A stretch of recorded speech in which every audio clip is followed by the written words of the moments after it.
toi seul, Seigneur mon Dieu, sois présent au milieu de nous, Seigneur mon Dieu. Que toi seul règne dans ce lieu, Père éternel. Aucune puissance, Seigneur Dieu, autre que toi, ne puisse y accéder, Père éternel.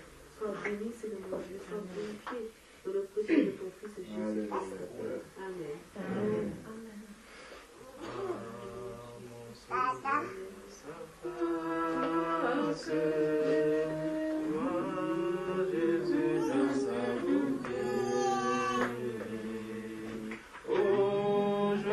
Suprême grâce, au bonheur, félicité. Oui, dans ta magnificence, je demeurerai divin roi. Pour toujours en ta présence, je serai semblable à toi. Oui, dans ta magnificence. Oui, dans ta magnificence. Je te verrai divin roi. Je te verrai divin roi. Pour toujours en ta présence. Pour toujours en ta présence. Je serai semblable à toi. Ta gloire est encore voilée. Ta gloire est encore voilée. D'un voile ensanglanté. D'un voile ensanglanté. Bientôt sera révélé. Bientôt sera révélé. Ton ineffable beauté. Ton ineffable beauté. Oui, dans ta magnificence. Oui, dans ta magnificence.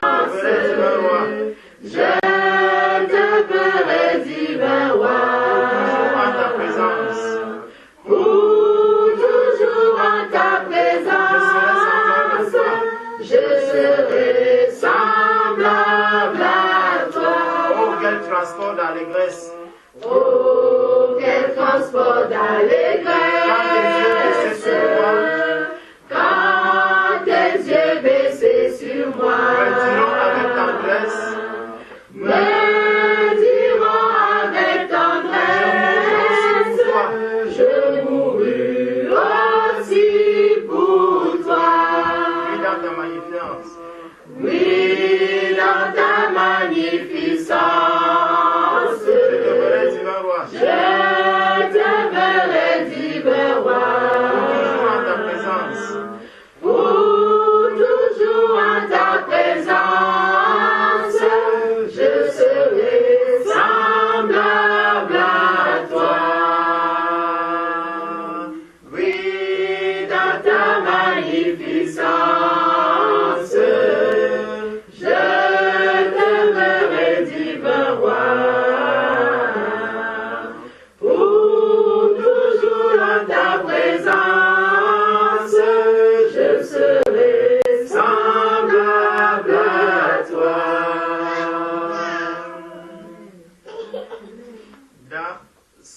Dans ce refrain, il nous dit, oui, dans ta magnificence, je te verrai divin roi. Mais il y a quelque chose qu'il ajoute. Pour toujours en ta présence, je serai semblable à toi. Donc, même aujourd'hui, pour quelqu'un qui est toujours dans la présence de Dieu, il n'y a pas de raison qu'il ne soit pas semblable à Jésus-Christ. Celui qui médite la parole de Dieu jour et nuit, qui garde cette parole en lui et qui a cette assurance que ce qui est dit dans cette parole, c'est ce qui doit s'accomplir dans sa vie, celui-là sera véritablement à l'image de Jésus-Christ. Il va accomplir les œuvres que Christ a accomplies.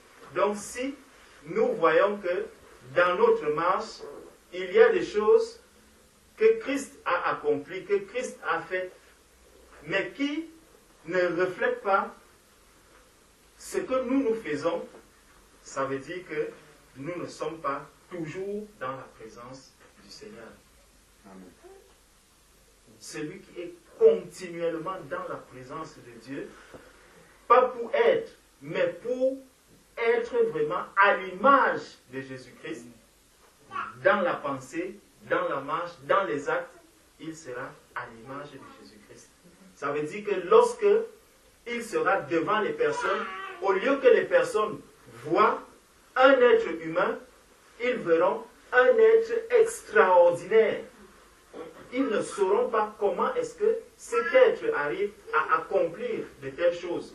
Même dans les moments les plus difficiles, il sera comme Jésus-Christ lorsqu'il était à la croix et où il disait « Père, pardonne-leur car ils ne savent pas ce qu'ils font ».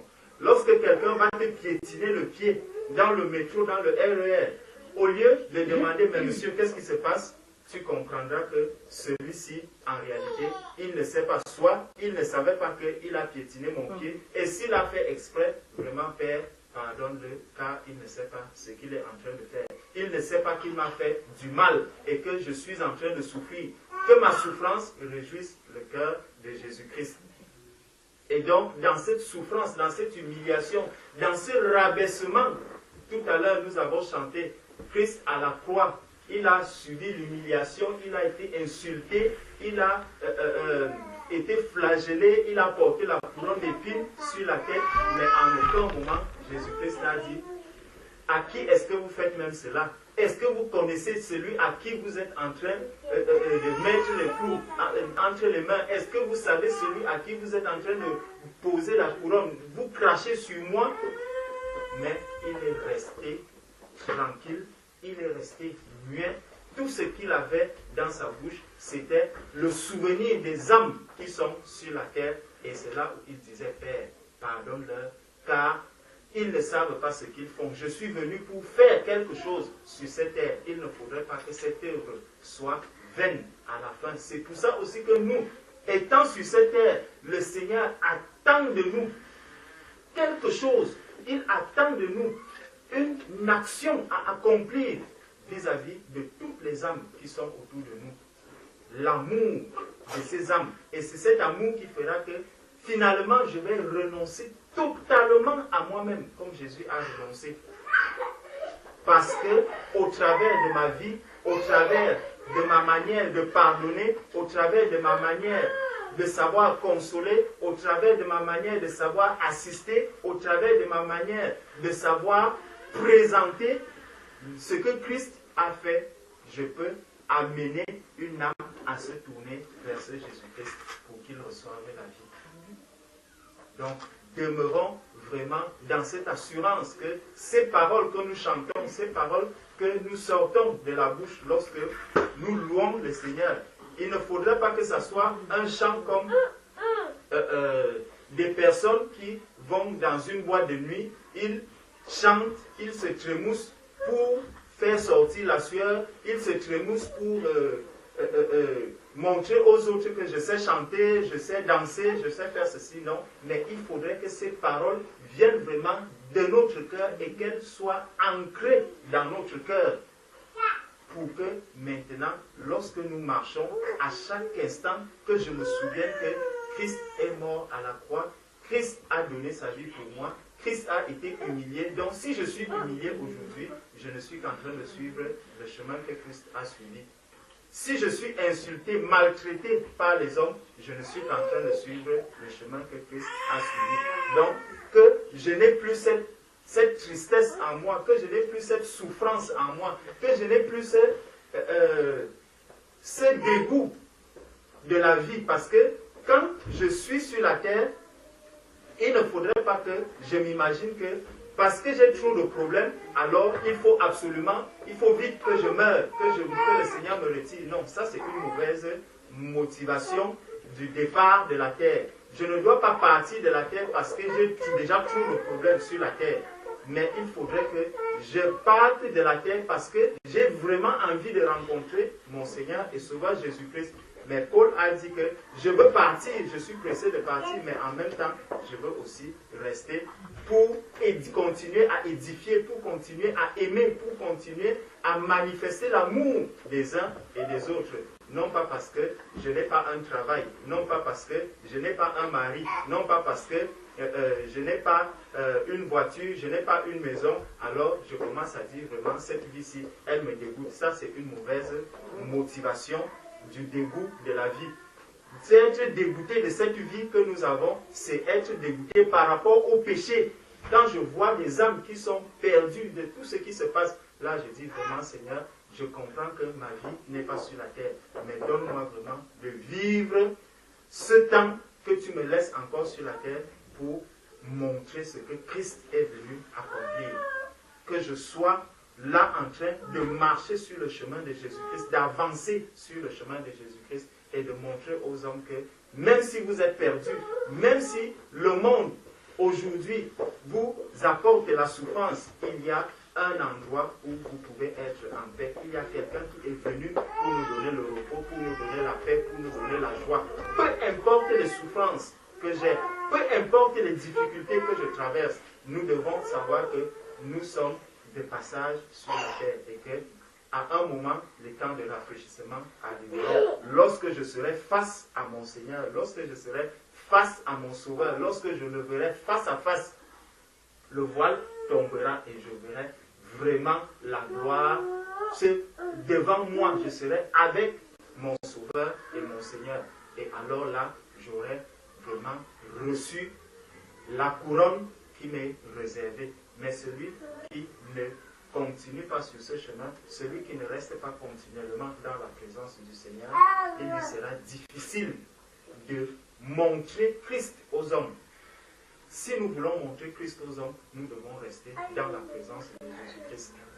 Si quelqu'un s'éloigne de Jésus-Christ, il ne pourra plus montrer ce que Christ est. Il ne pourra plus montrer qui est-ce que Christ est aux hommes. Donc c'est important pour nous de rester toujours accrochés à Christ, peu importe les circonstances. Et ce n'est pas le monde qui nous aidera à demeurer dans la présence de Jésus-Christ. Tout à l'heure, la sœur disait, depuis le temps de Jean-Baptiste, le royaume des cieux est forcé et il n'y a que des violents qui s'en emparent. Donc faisons-nous violence pour demeurer vraiment dans la présence de Jésus-Christ, dans la présence de notre Seigneur. Celui qui n'est pas dans la présence du Seigneur, il verra que vraiment, il y a beaucoup de choses qu'il ne pourra pas supporter parce que le monde a aussi son genre de violence. Mais la violence du monde, elle est là pour tuer, pour abattre, parce que ça, c'est la violence du malin.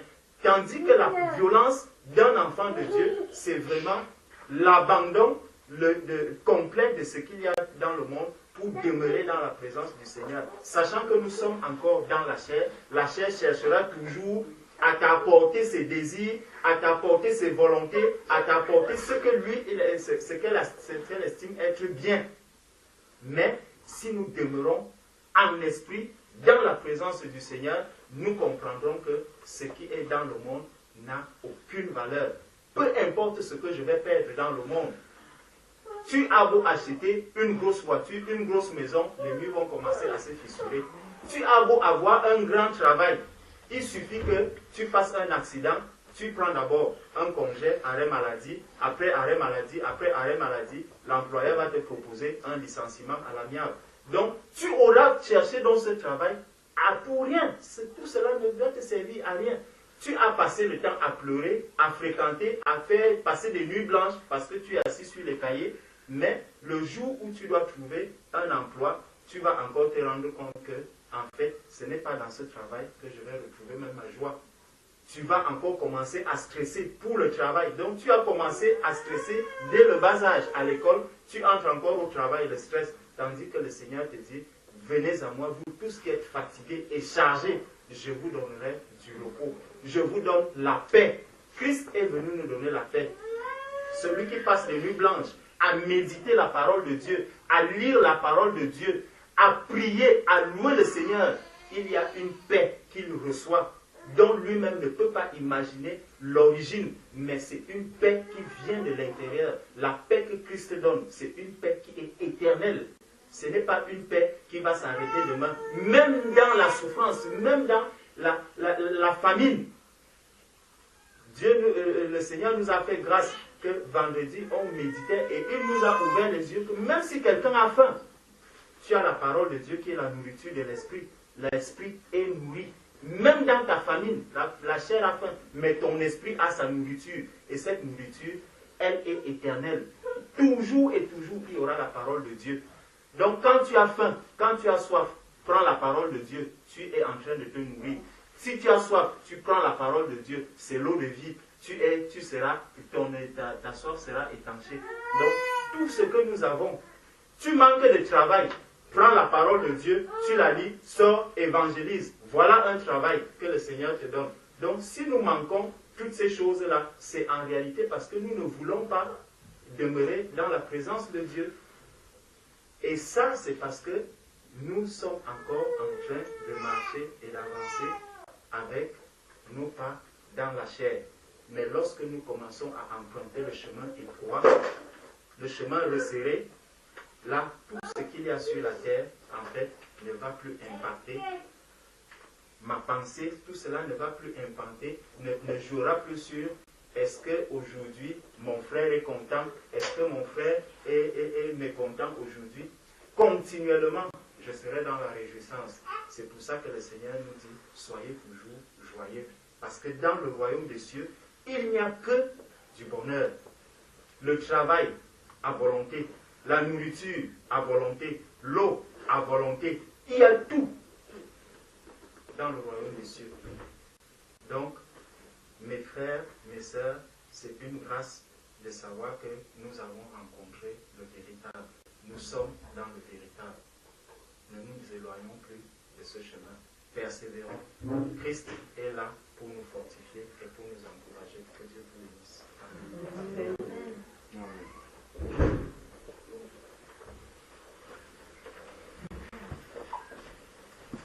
Non, c'est vrai, j'ai interdit, c'est que...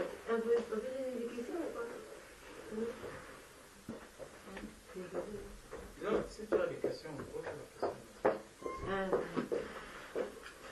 Donc, on nous dit qu'il faut qu'on marche non pas à l'esprit, mais et qu'on peut recevoir une paix à l'intérieur. Mais comment on fait pour recevoir la paix à l'intérieur? Parce qu'il y a des fois dans des situations où on se trouve, on ne peut plus, on ne sait pas quoi faire. On a beau à crier au Seigneur et bon, je sais qu'il est là, hein, mais c'est pas facile. Quoi faire pour recevoir cette paix à l'intérieur? Parce que quand on a la paix intérieure, je sais que quand on a la paix intérieure, ça ne veut pas dire les difficultés ne vont pas venir, mais on saura faire face. Mais quand on n'a pas la paix intérieure, on prie Dieu, on chante, mais combien même on est perturbé, on a des mauvaises pensées, on a des mauvais désirs, mais combien même on veut servir le Seigneur, mais la paix intérieure ne vient pas. Comment recevoir la paix intérieure?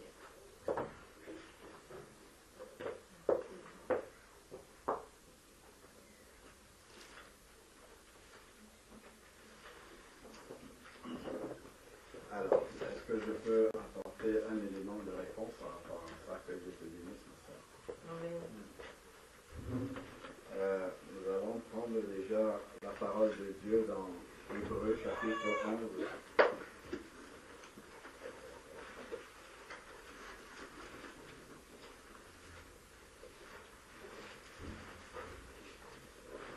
Avant de lire dans Hébreux chapitre 11, je commencerai par expliquer quelque chose que le Seigneur enseigne et il permet en fait que chacun puisse passer par ce chemin-là, parce que si on n'a pas reçu cet enseignement-là du Seigneur directement, ce n'est pas un enseignement théorique comme ce que je vais faire là, c'est un enseignement pratique qu'on doit recevoir de la part de Dieu. Si on n'a pas reçu cet enseignement pratique-là, la marche avec le Seigneur sera un peu compliquée. Pas un peu, beaucoup, impossiblement. Je vais recommencer ce que je suis en train de dire, parce que c'est très important. Beaucoup de personnes qui suivent le Seigneur, parce qu'elles n'ont pas reçu cet enseignement-là, parce qu'on ne les a pas avertis, parce qu'on ne les a pas alertés par rapport à ça, sont souvent un peu désorientées lorsqu'elles sont dans leur marche avec Jésus, souvent on va présenter le Seigneur Jésus-Christ comme étant un supermarché où on vient, on prend ce dont on a besoin, on se sert et après on part. En fait, Jésus-Christ n'est pas un supermarché. Si on fait ça, on va être très surpris. Si on nous a présenté Jésus comme ça, on va être surpris. D'ailleurs, Jésus, quand il arrive au temple et il voit que les gens sont en train de vendre là-dedans, c'est la seule fois où on voit Jésus fabriquer un fouet et fouetter les gens avec ça. Donc, Jésus, en fait, ce n'est pas un supermarché.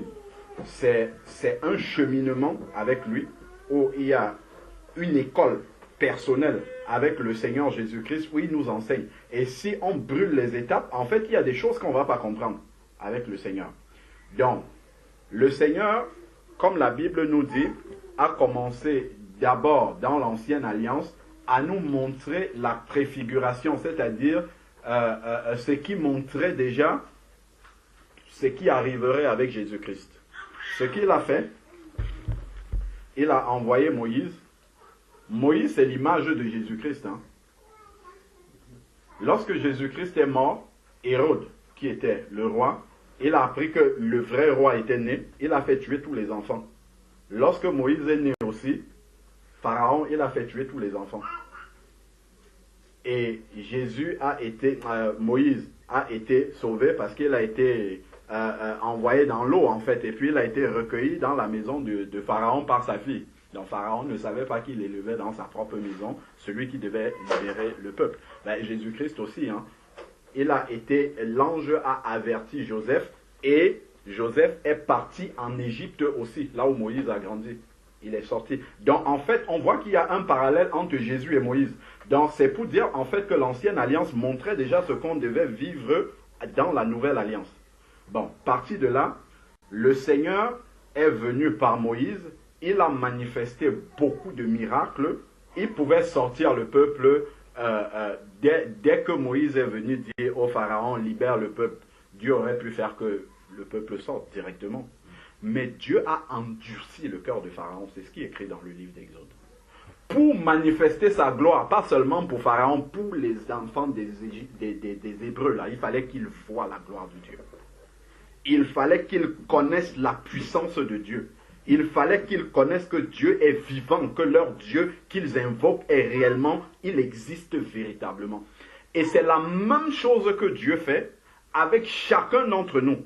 Si nous sommes convertis, je suis sûr que chacun d'entre nous a déjà vécu une situation où il est resté sans mots et il a compris en fait que ça s'est débloqué. Ce n'est pas par ma propre intelligence, ce n'est pas parce que je suis sage, ce n'est pas parce que j'avais trop d'argent ou trop de diplômes. Là, en fait, c'est Dieu qui a intervenu. Si Dieu n'était pas là, ça ne se passerait pas comme ça. Dieu l'a fait au moins pour chacun d'entre nous. Chacun d'entre nous a au moins un témoignage d'un miracle qu'il a vécu personnellement avec Dieu. Dieu fait d'abord ça dans une vie pour nous montrer qu'il existe réellement. C'est ce qu'il a fait avec son propre peuple qui était en Égypte. Il y a eu les 10 plaies qu'on connaît. Ils ont vu la main de Dieu intervenir et l'un des plus grands miracles, c'est qu'il a ouvert la mer et le peuple a traversé à sec. C'est l'image du baptême.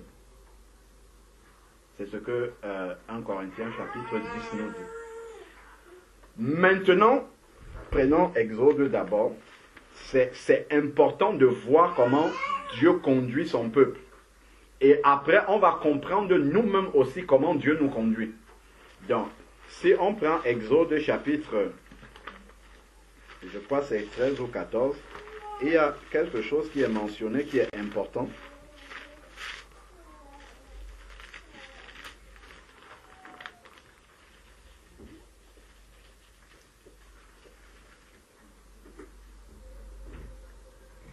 Exode chapitre 13, verset 17. Exode chapitre 13, verset 17. Il est écrit que lorsque le Pharaon laissa partir le peuple, Pharaon, c'est l'image du diable. Parce qu'avant de connaître Jésus-Christ, nous étions tous enfants du diable. Il n'y a pas de milieu en fait. Soit on appartient à Dieu parce qu'on est né de nouveau, on a expérimenté une vraie conversion, on a laissé son ancienne vie derrière nous et on a commencé une vie totalement nouvelle avec le Seigneur. On est passé par la nouvelle naissance. Là, on est un enfant de Dieu. Si on n'a pas expérimenté cela, c'est qu'on est un enfant du diable. C'est ce que la parole de Dieu nous enseigne. Donc, ici, Pharaon, c'est l'image du diable.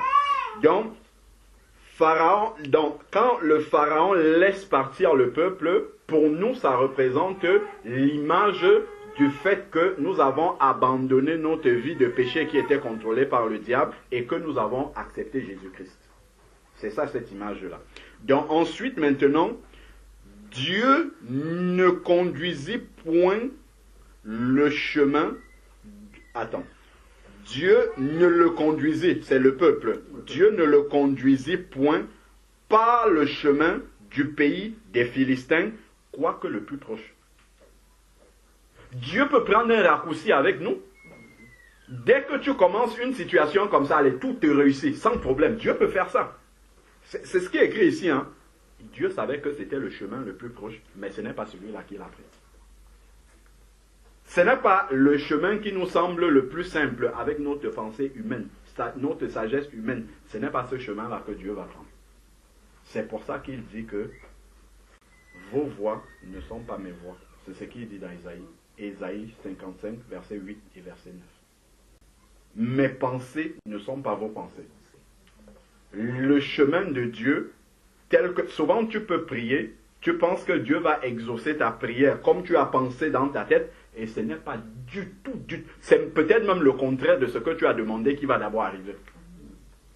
Dieu est en train de te mettre au test pour voir la manière dont tu vas réagir. Parce que s'il exauce ta prière tout de suite, la bénédiction que tu lui as demandée peut se retourner contre toi-même, peut devenir un frein pour ta foi, peut te faire tomber même. Et Dieu le voit. Il le sait, parce qu'il connaît ton cœur. La Bible dit que Dieu sonde les cœurs et les reins. Il sait que parfois il peut te donner quelque chose. Quelqu'un peut prier longtemps, il est au chômage, il dit Seigneur, je veux un travail. Quand Dieu lui donne un travail, ce travail-là devient son Dieu. Il n'a plus le temps de prier. Il n'a plus le temps de chercher Dieu. Il a tout ce qu'il veut par le travail. Parce qu'il gagne de l'argent, ainsi de suite, il oublie Dieu. Dieu dit non, tu vas rester d'abord à genoux dans la prière longtemps pour savoir que ça dépend de moi. C'est quand je vais décider. Et lorsqu'il verra que maintenant tu as compris l'importance et la place de Dieu et que rien ne peut le remplacer, là il va venir, il va te donner ce travail. Une femme peut être stérile. Elle dit Seigneur, pardon, un enfant, tout le monde autour de moi, même les païens ont des enfants, pourquoi pas moi? Dieu sait que le jour où il va te donner cet enfant, l'enfant va devenir ton Dieu. Tu vas l'oublier complètement. Tu auras eu ce que tu voulais. Dieu va te faire attendre d'abord. Parce qu'il sait que ce que tu lui demandes, c'est certes sa volonté de te donner ça, mais toi, tu n'es pas prêt pour recevoir cela. Parce que ça peut nuire parce que Dieu, lui, voit notre vie à l'échelle de l'éternité. Hein. Il ne voit pas notre bonheur sur la terre seulement. Il n'aurait pas laissé mourir Jean-Baptiste la tête tranchée. Non, il voit notre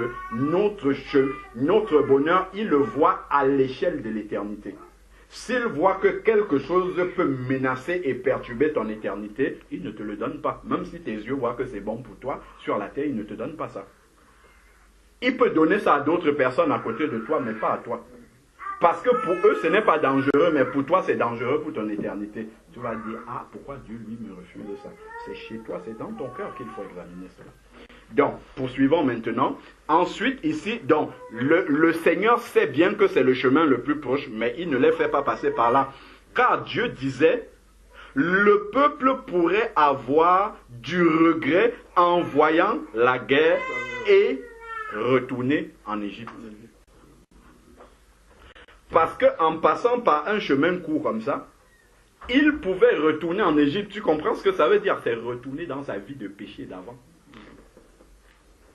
C'est oublier Dieu, oublier tout ce que Dieu a fait dans notre vie. Si Dieu voit qu'il y a un danger comme ça, en prenant le chemin le plus court, en exaucant notre prière rapidement, s'il voit qu'il y a un danger comme ça, et seul Dieu est que, même nous parfois, nous sommes capables de dire, ah, si Dieu me donne ça, ça ne va rien changer, mais Dieu, quand il regarde notre, il sait. Souvent on dit, ah, je veux prier pour que tous les morts ressuscitent. Si Dieu te donne ça, c'est que peut-être tes pieds ne vont plus toucher le sol. Tu vas devenir tellement orgueilleux. Il ne te donne pas ça. Il ne manifeste pas ça tout de suite. Parce que l'orgueil va tellement monter et ça va te faire tomber. Donc c'est important en fait de savoir que Dieu avance sagement avec chacun d'entre nous. Donc ensuite ici, donc le peuple pourrait voir ça et retourner en Égypte. Mais Dieu fit faire un détour. C'est un détour qu'il fait faire.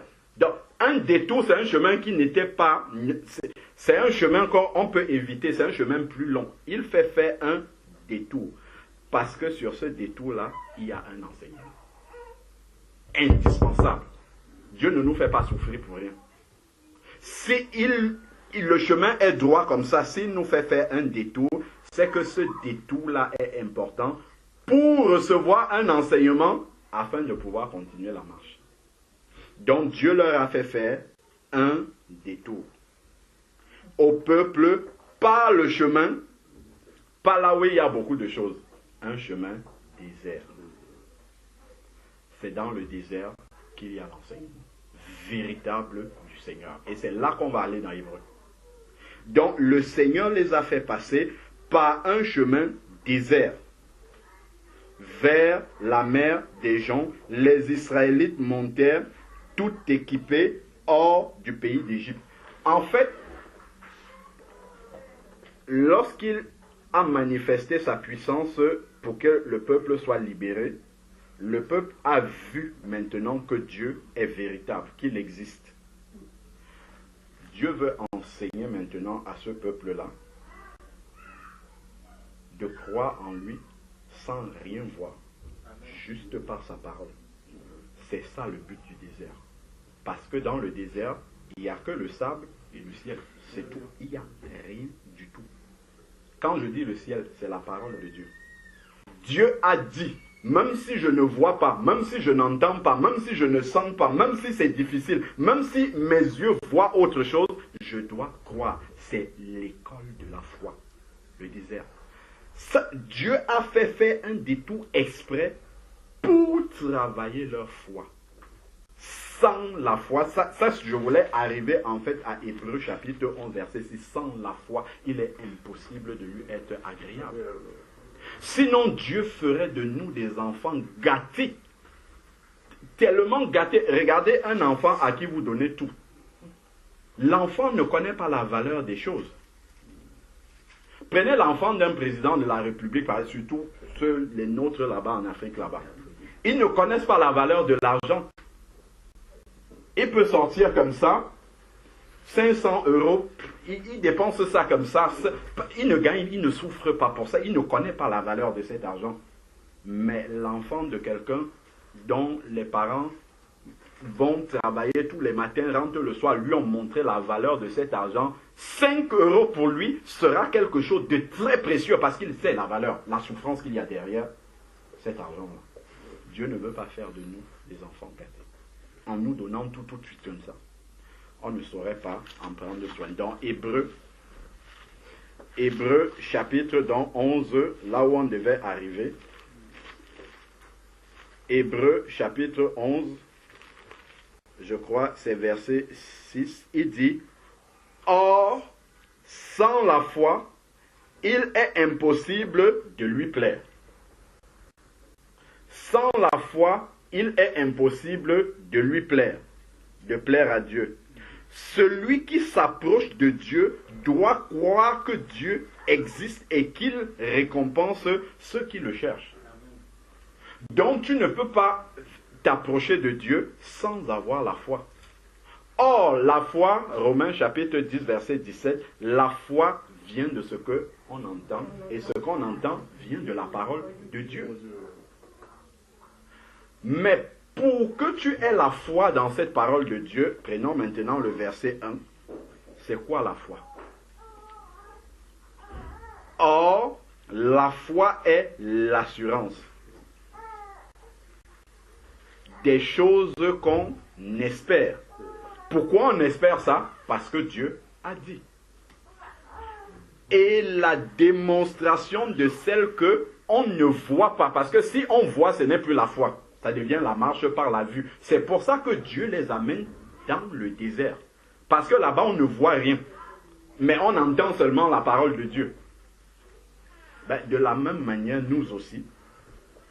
Quand Jésus, la Bible nous dit dans Jean 14, verset 6, que Jésus est le chemin, la vérité et la vie. Donc le chemin par lequel Jésus est passé, c'est le même par lequel chacun des enfants de Dieu doit aussi passer. La Bible nous dit que quand Jésus est sorti des eaux du baptême, comme lorsque les Israélites ont traversé la mer Rouge à sec, devant eux c'était le désert. Et qu'est-ce que l'Esprit de Dieu a fait? Il a amené Jésus dans le désert.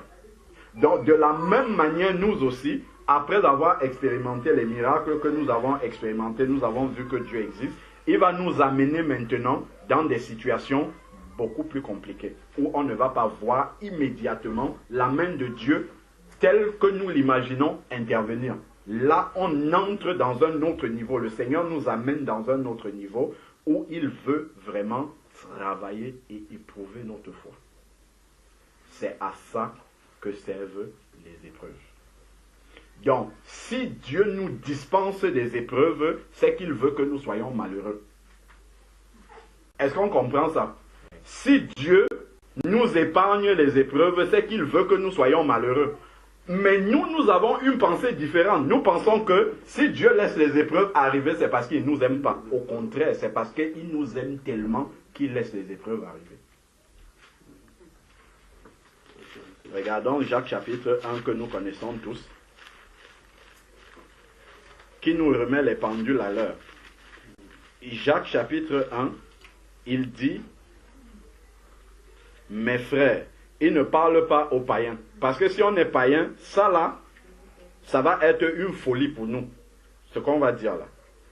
Jacques chapitre 1 verset 2 dit, mes frères, considérez comme un sujet de joie complète.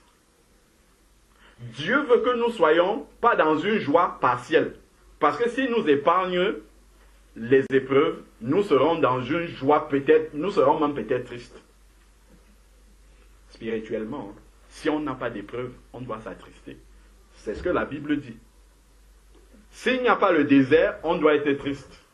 Mais nous, on jubile quand on n'a pas d'épreuves. Il dit ici, comme un sujet de joie complète, les diverses épreuves qui nous arrivent, les pluies d'épreuves qui arrivent là, ça doit être un sujet de joie pour nous.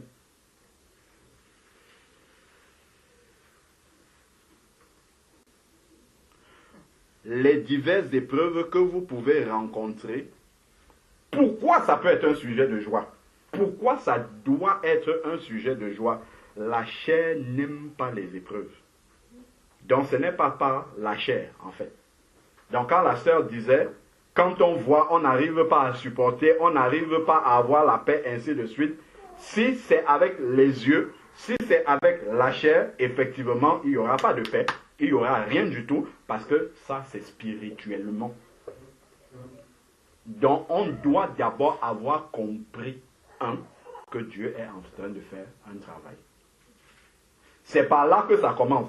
Si quand je vois l'épreuve, je commence à paniquer en disant, oh, je suis mort, non. Là, on va entrer dans la chair et puis on va paniquer. Mais quand on voit l'épreuve, on dit, ah, Seigneur, je bénis ton nom parce que tu as commencé à travailler dans ma vie. Je sais que tu es en train de m'amener quelque part. Maintenant, donne-moi de réagir de la bonne manière dans cette épreuve-là, afin que tu puisses travailler vraiment profondément ce dans quoi je n'ai pas encore la foi, ce dans quoi je n'ai pas encore l'assurance.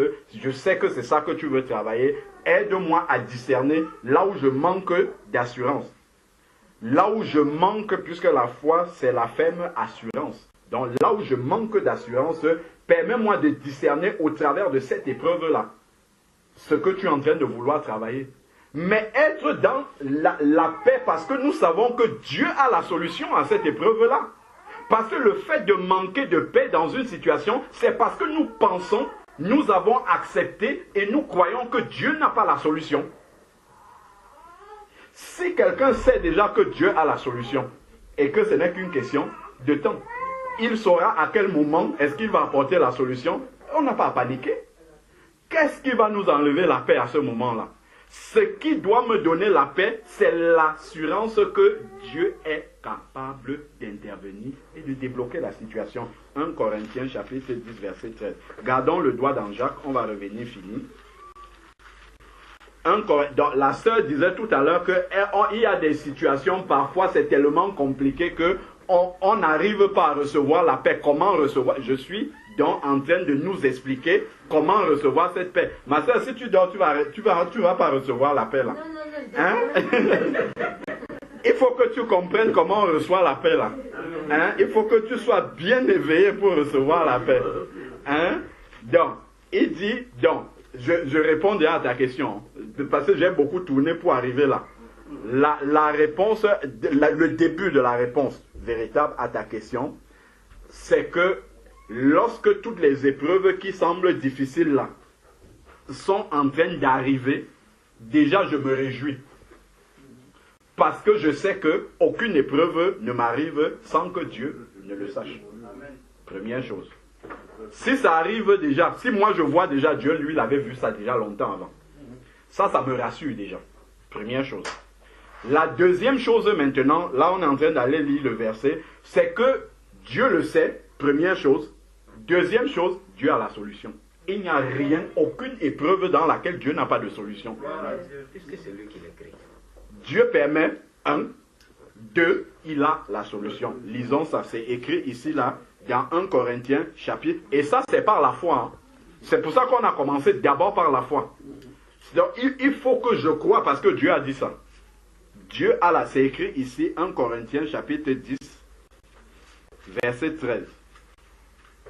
Il dit, aucune tentation, on peut lire ça, aucune épreuve. Aucune épreuve ne vous est survenue qui n'ait été humaine. Donc Dieu, s'il voit une épreuve qui va t'écraser, il ne permet pas que ça t'arrive. Mais si c'est arrivé jusqu'à cogner à ta porte, ça veut dire que tu es capable de supporter. Si tu dis, hey, ça va me dépasser, en fait, ça veut dire que c'est comme si Dieu s'est trompé en envoyant cette épreuve-là. Peut-être, il voulait envoyer ça à Frère Georges parce que lui, il est plus fort que toi, et il s'est trompé, il a envoyé ça chez toi. Non, Dieu ne se trompe pas. S'il envoie ça dans ta vie, c'est que tu as déjà parcouru suffisamment pour supporter cette épreuve-là. Donc, c'est écrit ici, là, Dieu, aucune tentation, aucune épreuve ne nous est survenue qui n'ait été humaine. C'est-à-dire supportable par toi, personnellement. C'est juste parce que quand je regarde avec mes yeux et avec ma sagesse humaine, je cherche dans ma tête une solution et je ne la vois pas. Là, je commence à paniquer. Parce que je ne regarde pas au bon endroit. C'est ça que ça veut dire. C'est parce que je ne regarde pas au bon endroit. Si je ne regarde pas au bon endroit, ben je vais paniquer, effectivement. C'est où que je dois regarder?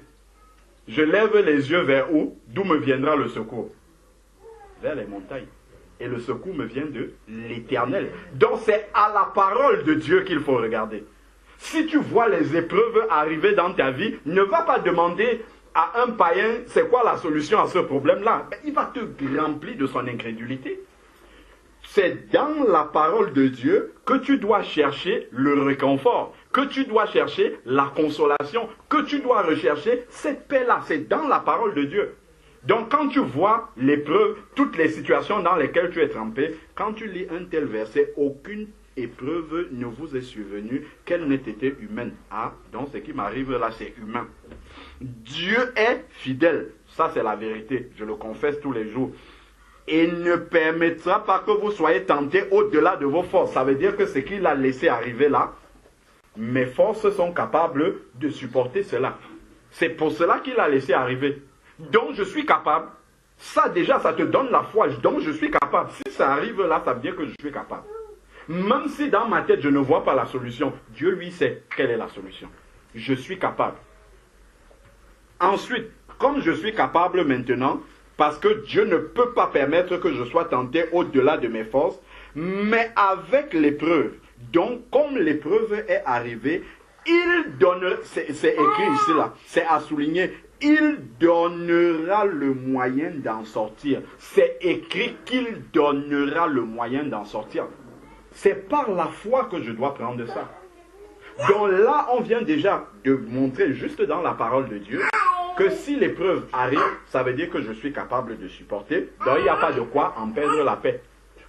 Si je perds la paix, c'est parce que je suis en train d'essayer de me demander comment est-ce que je vais résoudre ça. Alors que ce n'est pas écrit ici. Ma soeur, comment tu t'appelles? Yvette. Voilà. Ce n'est pas écrit ici là que la solution va venir d'Yvette. Ce n'est pas écrit comme ça. C'est écrit ici là que c'est Dieu qui donnera le moyen d'en sortir. Ce n'est pas nous-mêmes. Donc, ce qui va m'enlever la paix, ce qui va me mettre dans le stress, comme on dit souvent, c'est parce que je pense que c'est moi qui vais trouver la solution. Or, comme je n'ai pas la solution, ça me met en panique en fait. Mais si j'ai compris par ce verset-ci que la solution ne viendra pas de moi, elle viendra de Dieu, c'est lui qui donnera le moyen d'en sortir. Et comme c'est lui qui donne le moyen et non pas moi, je n'ai pas à fixer un calendrier. C'est son calendrier à lui. Donc moi, je dois garder la foi que l'épreuve qui arrive, je suis capable de supporter. Dieu est au courant et Dieu a la solution. À partir de là, directement, quand j'ai compris ça, il donnera aussi le moyen d'en sortir pour que vous puissiez la supporter. C'est parce que je sais que Dieu va donner le moyen d'en sortir que je peux supporter. Si je pense que Dieu n'a pas la solution, effectivement, je vais paniquer. En fait, c'est ça que ça veut dire. Quand nous paniquons devant les épreuves, c'est parce que nous croyons que Dieu n'a pas la solution. Même comme en priant, nous disons, oh Seigneur, tu es le Dieu de l'univers, tu sais toutes choses, tu peux tout. Mais la vérité, c'est que nous ne croyons pas ça. Et ça se traduit par la panique. Parce qu'une fois que je me suis levé de mes genoux, je recommence encore à réfléchir sur la solution. Ça va être comment? Alors que normalement, en me levant de mes genoux, je suis censé me lever avec la paix et partir m'occuper d'autre chose. Non plus de ce problème-là. C'est ça, venez à moi, vous tous qui êtes fatigués et chargés, je vous donnerai du repos. Ce n'est pas venez à moi avec vos fardeaux et repartez avec ces fardeaux. Ce n'est pas ça qu'il dit. Donc c'est un problème de foi. Comment, la question de la sœur c'était, comment recevoir cette paix-là? On reçoit cette paix-là en ayant la foi dans la parole de Dieu. S'il a dit, c'est la vérité. Même si mes yeux ne voient pas, même si mes oreilles n'entendent pas, même si ma pensée n'imagine même pas d'où viendra la solution, je crois parce que Dieu a dit qu'il donnera le moyen de s'en sortir. Comme il m'a dit ça, je suis dans la paix. Je sais qu'un jour ou l'autre, la solution arrivera. De la part, pas de moi, du Seigneur. Donc maintenant, mon travail n'est plus de réfléchir à la solution. Puisqu'il a dit que ça viendra de lui. Mon travail, c'est de demander à Dieu, dans cette épreuve, c'est qu'est-ce que tu attends de moi? Pas pour résoudre le problème. C'est pas pour résoudre le problème, parce que c'est lui qui va résoudre le problème. Moi, dans ce problème-là, au niveau de ma relation personnelle avec toi, au niveau de ma marche avec toi, au niveau de ma foi, qu'est-ce que je dois travailler? Ça, c'est la question que je dois demander à Dieu. Ça, c'est la question, en fait, que je dois poser à Dieu lorsque je prie quand je suis dans l'épreuve. Ce n'est pas de prier pour la solution.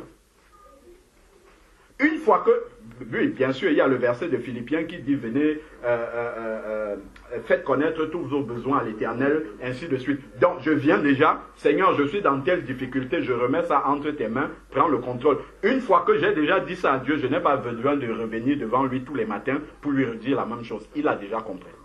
Donc, il a pris le contrôle de la situation. La deuxième étape maintenant, quand je reviens devant lui, si je lui parle encore du même problème, en fait, je dois lui demander, qu'est-ce que tu attends de moi? Qu'est-ce que tu veux travailler dans cette situation? Si tu as permis cette épreuve, d'ailleurs, on va retourner dans Jacques pour voir, en fait, parce qu'il dit ici, mes frères, considérez comme un sujet de joie complète les diverses épreuves que vous pouvez vous rencontrer. Pas parce que l'épreuve c'est une joie, c'est pas pour ça. Il dit, sachant que la mise à l'épreuve de votre foi produit la patience. C'est parce que l'épreuve vient apporter le fruit de l'esprit dans notre vie. La patience est un fruit de l'esprit. Oui, nous étions dans Jacques 1, verset 2. Là maintenant, nous sommes au verset 3. Donc, en fait, ici, sachant que la mise à l'épreuve produit la patience. Donc, quand le Seigneur permet que l'épreuve arrive dans ma vie, en fait, il est en train de travailler le fruit de l'esprit. Il est en train de faire grandir le fruit de l'esprit dans ma vie. Et c'est ça, en fait, qui va m'encourager dans l'épreuve. C'est ça qui va me fortifier. C'est ça qui va me donner la joie. C'est le fait de savoir que Dieu, en fait, est en train de me faire grandir spirituellement. C'est ça qui m'encourage. Autrement, si je regarde par la chair seulement, ben je vais avoir peur, je vais paniquer, je vais me dire, mais pourquoi ça m'arrive? Est-ce que Dieu m'a oublié? Non, au contraire, c'est parce qu'il se souvient de toi qu'il te donne les épreuves. Donc, il va travailler la patience avec les épreuves diverses qui nous arrivent. Et maintenant, la patience accomplisse une œuvre parfaite afin que vous soyez parfaits et accomplis et qu'il ne vous manque rien. Donc, les épreuves viennent compléter des choses qui manquent dans notre foi. Donc, quand je vois l'épreuve arriver, la question que je dois poser au Seigneur, qu'est-ce qui manque à ma foi? Qu'est-ce que tu es en train de venir travailler dans ma foi au travers de cette épreuve-là? Et ne pas louper. Justement, comme on ne pose pas souvent ces questions-là, nos épreuves sont longues, elles durent, on sort d'une, on retombe dans la même un peu plus loin parce qu'on n'avait pas posé la question, donc on n'a pas compris ce que Dieu voulait travailler. Or, comme il nous aime tellement, il ne peut pas nous laisser avancer sans avoir travaillé ce qu'il veut. Il permet encore la... Ah, mais pourquoi la même chose m'arrive toujours tout le temps? On commence à lier les démons partout. Non, il n'y a pas de démons là. En fait, c'est Dieu qui est en train de travailler. Tu ne comprends pas ce qui t'arrive en fait. C'est en toi que tu dois chercher. C'est quelque chose que Dieu veut résoudre dans ton cœur, dans ta relation avec lui. Mais toi, en fait, tu regardes ailleurs. Les démons se sont acharnés contre moi. Non. Si tu es un enfant de Dieu, tu en as fini avec les démons. C'est écrit dans Colossiens chapitre 1, verset 13. Il nous a délivrés de la puissance des ténèbres et nous a transportés dans le royaume de Fils de son amour. Terminé avec les démons. Les démons, c'est derrière nous. Donc, ces épreuves-là, plus vite on a compris en fait que Dieu veut compléter le fruit de l'esprit pour qu'il ne nous manque rien. Donc, quand l'épreuve arrive, Seigneur, je comprends par cette épreuve qu'il me manque quelque chose que tu veux compléter. C'est quoi? J'ai compris déjà par 1 Corinthiens, c'est très important ce verset-là, 1 Corinthiens chapitre 10, verset 13, que aucune épreuve n'arrive que je ne peux supporter. Première chose. Donc Dieu dose l'épreuve en fonction de ce que je suis capable de supporter. Donc je ne dois pas paniquer devant l'épreuve. Même si ça semble insurmontable. Donc en gardant les yeux comme ça sur la parole de Dieu, c'est ça qui va me permettre de comprendre. Parce que si j'apprécie avec mes yeux, j'aurais peur. Si j'apprécie avec mon intelligence, j'aurais peur. Mais si j'apprécie l'épreuve avec la parole de Dieu, là je n'aurais pas peur. Parce que ça ne dépend pas de la nature de l'épreuve qui arrive, quelle que soit l'épreuve qui arrive. Je dois seulement regarder que Dieu a déjà dit que cette épreuve-là, elle est forcément humaine et je peux la supporter. Ensuite, deuxième étape, c'est que Dieu donnera le moyen d'en sortir pour que je puisse supporter.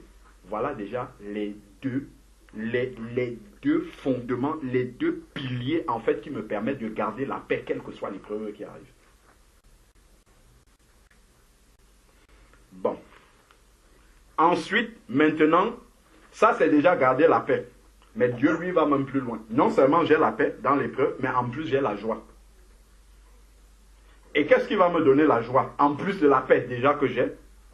C'est que je sais que Dieu est en train de faire grandir le fruit de l'esprit en moi. La patience, pour qu'il ne me manque rien. Et quand j'aurai tout ça, je serai plus utile entre les mains du Seigneur. Dieu pourra m'utiliser beaucoup plus puissamment. Si je suis un enfant de Dieu, là, je dois avoir naturellement une aspiration profonde dans mon cœur pour que Dieu m'utilise. Et c'est ce qui s'est passé avec Jésus. Hein. Jésus n'a pas été exempt de ce que nous disons là. Regardons dans Luc un peu. Luc chapitre 3, après le baptême de Jésus.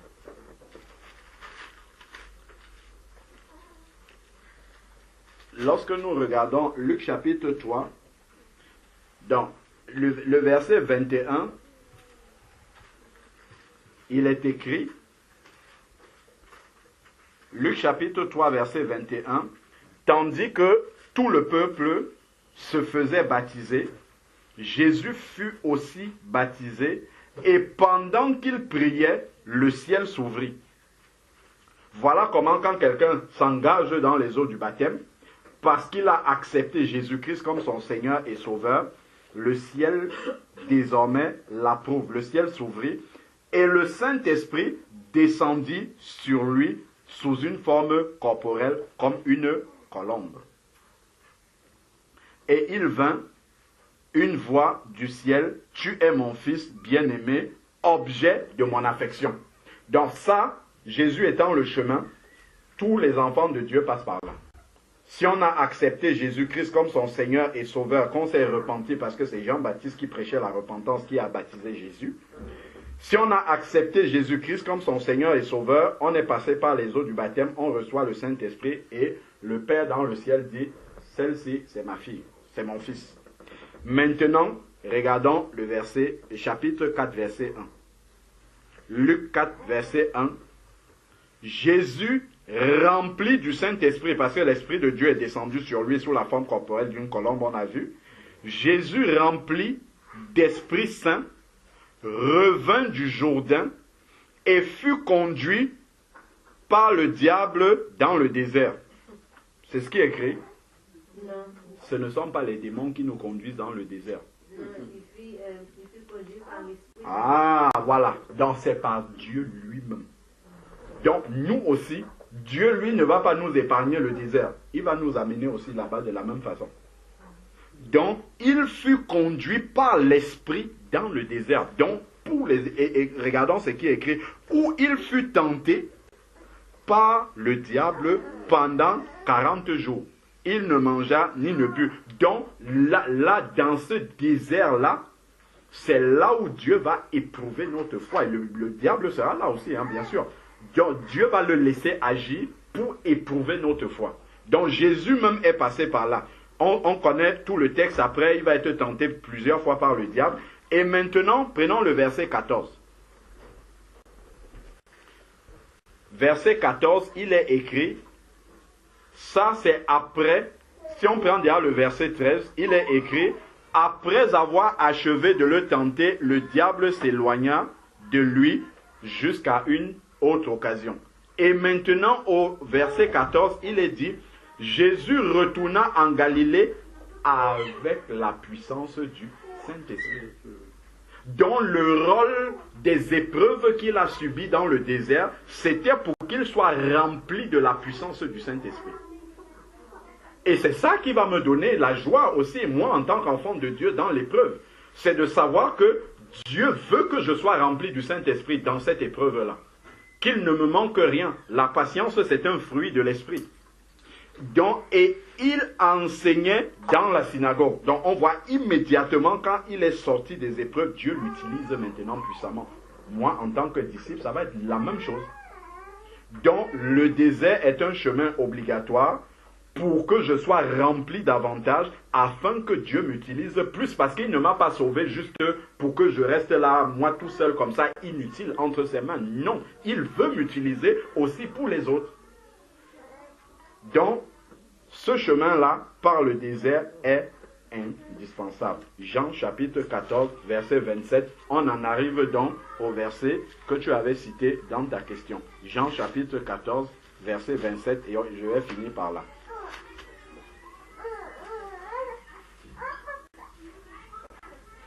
Jean chapitre 14, verset 27. Il est écrit, je vous laisse la paix. Je vous donne ma paix. Si quelqu'un entre là-bas et dit, j'ai un colis ici, là, pour Madame Irène,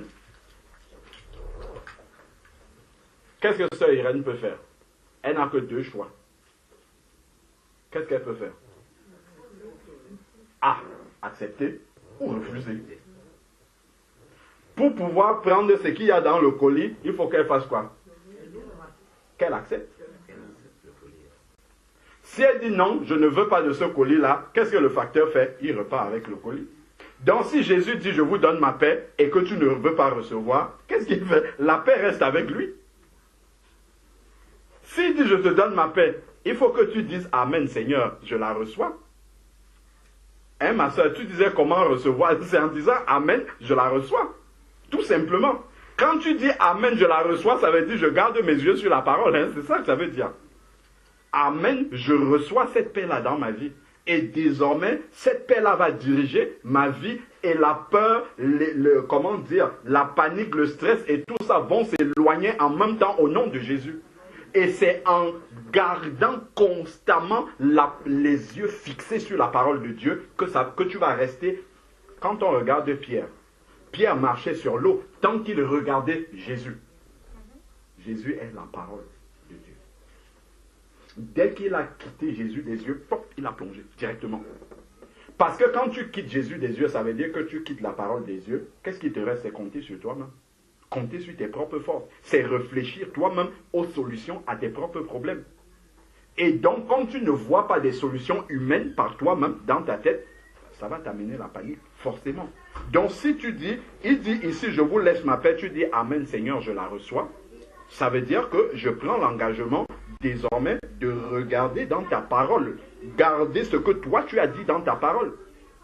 Si quelqu'un m'a dit, tu vas souffrir toute ta vie, je dis, ma vie ne dépend pas de toi. Ma vie dépend du Seigneur. Parce qu'il est écrit dans la parole de Dieu, mes brebis me suivent, elles entendent ma voix et elles ne périront jamais parce qu'elles sont dans ma main. Ma vie n'est pas dans ta main. Donc si je vais croire un homme qui me dit que tu vas souffrir toute ta vie, mais je me suis trompé. Parce que mes yeux regardent cet homme-là au lieu de regarder le Seigneur. C'est ce que sa parole, elle dit. Sa parole dit que ma vie est dans sa main et je ne périrai jamais. C'est ce qui est écrit dans la Bible. Si un médecin me dit qu'il te reste 4 jours à vivre, je lui dis, mais ça te regarde toi.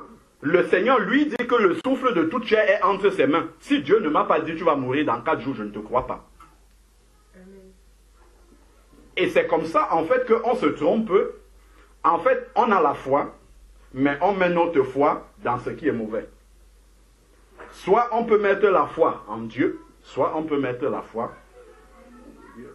dans le diable. Il n'y a pas une autre chose. Si je mets la foi dans un homme, c'est le diable. Hein. C'est quand le Seigneur dit à Pierre, arrière de moi, Satan, il dit quoi? Tes pensées sont les pensées des hommes. Donc la pensée humaine qui n'est pas régénérée par Dieu, c'est la pensée du diable en même temps.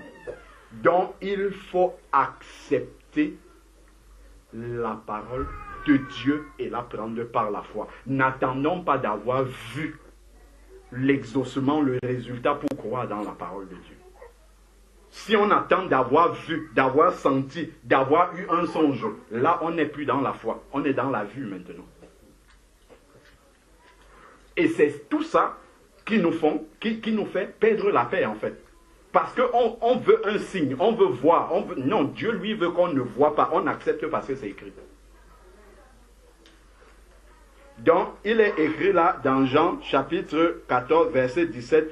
Je vous laisse, il parle à ses disciples. Donc, si tu es un disciple de Jésus, à toi aussi, il dit ça. Il dit, je vous laisse ma paix, je vous donne ma paix. Moi, je ne vous donne pas comme le monde donne. Donc, il y a deux types de paix. Il y a la paix qui vient de Christ et celle qui vient du monde. Et il dit bien que lui, il ne donne pas comme le monde. Donc, si tu attends la paix du monde, où tu vas recevoir les bonnes nouvelles dans ta boîte aux lettres et là, ça va te donner la paix, ça va être une paix momentanée. Tant que les courriers sont bons, tu es dans la paix. Dès que les mauvais courriers vont arriver, tu perds la paix en même temps. Et donc, il dit qu'il ne donne pas comme le monde. Donc, ça ne va pas varier en fonction des situations, des courriers qui arrivent dans ta boîte. Ça ne va pas varier en fonction de ça. Non. Cette paix-là va rester constante parce que la parole de Dieu ne change pas. Jésus ne change pas. Nous disons, il est le même hier, aujourd'hui et éternellement. Donc, il veut nous donner une paix qui ne dépend pas des circonstances. C'est en refusant cette paix-là, mais jamais on ne va confesser. C'est ça le problème, c'est là où c'est subtil. Hein? Jamais on ne va dire, j'ai refusé cette paix-là. Mais on va dire, ah, comment je la reçois? En fait, c'est l'incrédulité. Hein? Quand on est en train de dire comment je la reçois, ainsi de suite, ça veut dire qu'on a refusé en fait la paix qu'il nous a donnée.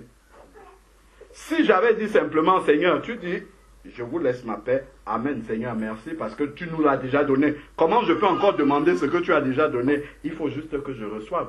Et comme j'ai reçu, ben, j'ouvre le paquet, je commence à utiliser ce qu'il y a dans le cadeau. Je garde la paix. D'autres vont venir, on va t'appeler, oh sœur Yvette, regarde tous les problèmes que tu as, ça ne t'inquiète pas. Le Seigneur a tout pris entre ses mains, je continue à avancer. Le Seigneur s'en charge. Donc, je n'ai plus à m'en préoccuper. Moi, ça ne me fait pas paniquer. Tout ce qui va m'arriver, le Seigneur est au contrôle de cela. Ce qui m'intéresse, c'est de savoir est-ce que je suis dans la volonté de Dieu. Est-ce que je ne suis pas sorti? Est-ce que je n'ai pas provoqué? Parce qu'il y a des épreuves aussi que nous avons provoquées par un manque de sagesse. Ça, c'est encore autre chose. Ça, ce ne sont pas les épreuves qui viennent de Dieu. Je peux me retrouver dans une situation difficile qui n'est pas une épreuve qui vient de Dieu, parce que j'ai manqué de sagesse. La Bible dit aussi dans Hébreux, allons voir ça, Hébreux chapitre 12, si je ne me trompe pas.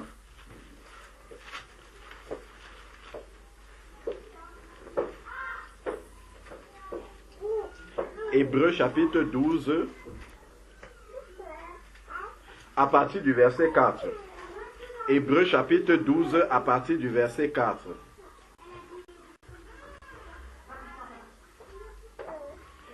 Il est écrit, vous n'avez pas encore résisté jusqu'au sang en combattant contre le péché. Donc un enfant de Dieu, son travail, lui, ce que Dieu attend de lui, c'est de combattre jusqu'au sang contre le péché. S'il voit le péché dans sa vie, il doit tuer le péché, comme le serpent. Si on voit le serpent dans notre maison, on ne va pas accepter de vivre avec le serpent. Parce que de deux choses l'une. Soit le serpent nous tue, soit nous tuons le serpent. Mais on ne peut pas cohabiter avec le serpent. En tout cas, là, tant que Jésus n'est pas encore revenu, ce n'est pas possible. Si on vit comme ça, côte à côte avec un serpent, c'est qu'il y a un problème. C'est soit l'un, soit l'autre. Soit il nous tue, soit on le tue. Donc, le péché, c'est la même chose. Si on ne tue pas le péché, c'est lui qui va nous tuer. Donc, voilà, il dit que nous devons combattre jusqu'au sang contre le péché. Dès qu'on voit les racines de péché dans notre vie, il faut trouver la solution pour enlever ces péchés-là, renoncer au péché pour marcher dans la sainteté. À ce moment-là, le diable n'a rien à voir dans notre vie. Ensuite, maintenant, il est écrit, et vous avez oublié l'exhortation qui vous est adressée comme à des fils. Si nous sommes enfants de Dieu, mon fils ne prend pas à la légère la correction du Seigneur et ne te décourage pas lorsqu'il te reprend. Donc le Seigneur peut laisser aussi arriver certaines situations dans notre vie parce que nous avons mal agi, parce que nous avons manqué de sagesse. Et il permet justement que les conséquences de notre manque de sagesse viennent pour nous éduquer en fait. Mais dans tout ça, c'est toujours l'amour. Le but au final, c'est toujours la même chose. C'est de nous amener à comprendre, de nous amener à grandir, de nous former. Donc il dit ici, car le Seigneur corrige celui qu'il aime. Donc il y a des épreuves qui viennent dans nos vies comme étant des corrections. Si on a mal agi à un moment, Dieu permet que la correction soit là pour qu'on n'agisse plus comme ça. Parce que s'il y va progressivement, on peut dire, ah, malgré que j'agis mal comme ça, Dieu me fait grâce toujours, je continue à avancer. Il dit non, parce qu'il nous aime, il dit non, non, non. Sinon là, tu vas avancer comme un enfant gâté. Il faut que je mette là, comme nous-mêmes nous faisons avec nos enfants. Si nous voyons que l'enfant a agi mal, on le corrige pour que ça ne se reproduise plus. Dieu fait la même chose aussi avec nous. Donc, il y a des épreuves qui vont arriver comme étant des corrections du Seigneur. Et il faut qu'on discerne aussi que ça, c'est une correction qui vient de Dieu. Donc, il faut que je n'agisse plus de cette façon-là. Car le Seigneur corrige celui qu'il aime et frappe de verge tous les fils qu'il agrée. Supporter la correction, c'est comme le fils que le père ne corrige pas. Donc si nous sommes exempts de correction à laquelle tous ont part, tous les vrais enfants ont part à la correction de Dieu, alors vous serez des enfants bâtards, c'est-à-dire sans père. Donc Dieu ne serait pas notre père. S'il voit nos fautes comme ça, on n'agit pas comme un enfant de Dieu et il ne nous punit pas. S'il nous laisse, ça veut dire qu'il n'est pas notre père. C'est ce qui est écrit. Donc si Dieu voit, il voit qu'on n'agit pas comme il demande dans sa parole et il laisse, ça veut dire que nous ne sommes pas enfants de Dieu. Donc au contraire, si je vois que je ne marche pas comme Dieu veut et que je vois les grâces arriver dans ma vie, il faut que je tremble. Ça veut dire que je ne suis pas enfant de Dieu. Si je suis un véritable enfant, il va me corriger tout de suite. Là, je dois me demander véritablement, est-ce que je suis un enfant de Dieu? Est-ce que les portes, les grâces qui s'ouvrent là, ça vient vraiment de Dieu? Ou est-ce que c'est le diable qui est en train de m'encourager à m'enfoncer dans l'erreur? Parce que le diable donne aussi beaucoup de choses. Hein. Il en a promis beaucoup comme ça à Jésus. Ce n'est pas à nous qu'il ne va pas promettre. Il peut nous donner beaucoup de choses pour nous envoyer la farine dans les yeux en nous faisant croire que ce sont des bénédictions qui viennent de Dieu. Alors qu'en fait, il est en train de nous entraîner pour que nous grandissions dans le péché, davantage. Et nous allons dire, ah, même comme je ne fais pas la volonté de Dieu, je vois quand même la grâce de Dieu dans ma vie. Je vois la main de Dieu. Je vois mes prières exaucées. D'où vient cet exaucement-là? Attention, il dit ici là que si nous sommes exempts de correction, c'est-à-dire si Dieu ne nous punit pas en voyant les écarts, les transgressions de sa parole que nous faisons, s'il ne nous corrige pas, nous serons des enfants bâtards, c'est-à-dire pas des enfants légitimes qui sont véritablement nés de Dieu. C'est ça qu'il dit. Donc, nous devons faire attention à ça et non des fils. Puisque nous avons eu des pères, selon la chair, c'est ce que je disais tout à l'heure, qui nous corrigeaient et que nous avons respecté ces pères-là, ne devons-nous pas, à plus forte raison, nous soumettre au Père des esprits pour avoir la vie? Nos pères, en effet, nous corrigeaient pour peu de temps, comme ils le jugeaient bon, mais Dieu nous corrige pour notre véritable intérêt. Donc Dieu, quand il nous corrige, ce n'est pas pour nous décourager, c'est dans notre propre intérêt, afin de nous faire participer à sa sainteté. Et il dit, toute correction, il est vrai, paraît être au premier abord un sujet de tristesse, non de joie, mais plus tard, elle procure un paisible fruit de justice à ceux qu'elle a formés. Nous-mêmes aujourd'hui, quand on était plus jeunes, on disait que nos parents, certains, mon père, ma mère étaient trop sévères. On disait mon père est méchant, ma mère est méchante. C'est ce qu'on disait quand on était petit.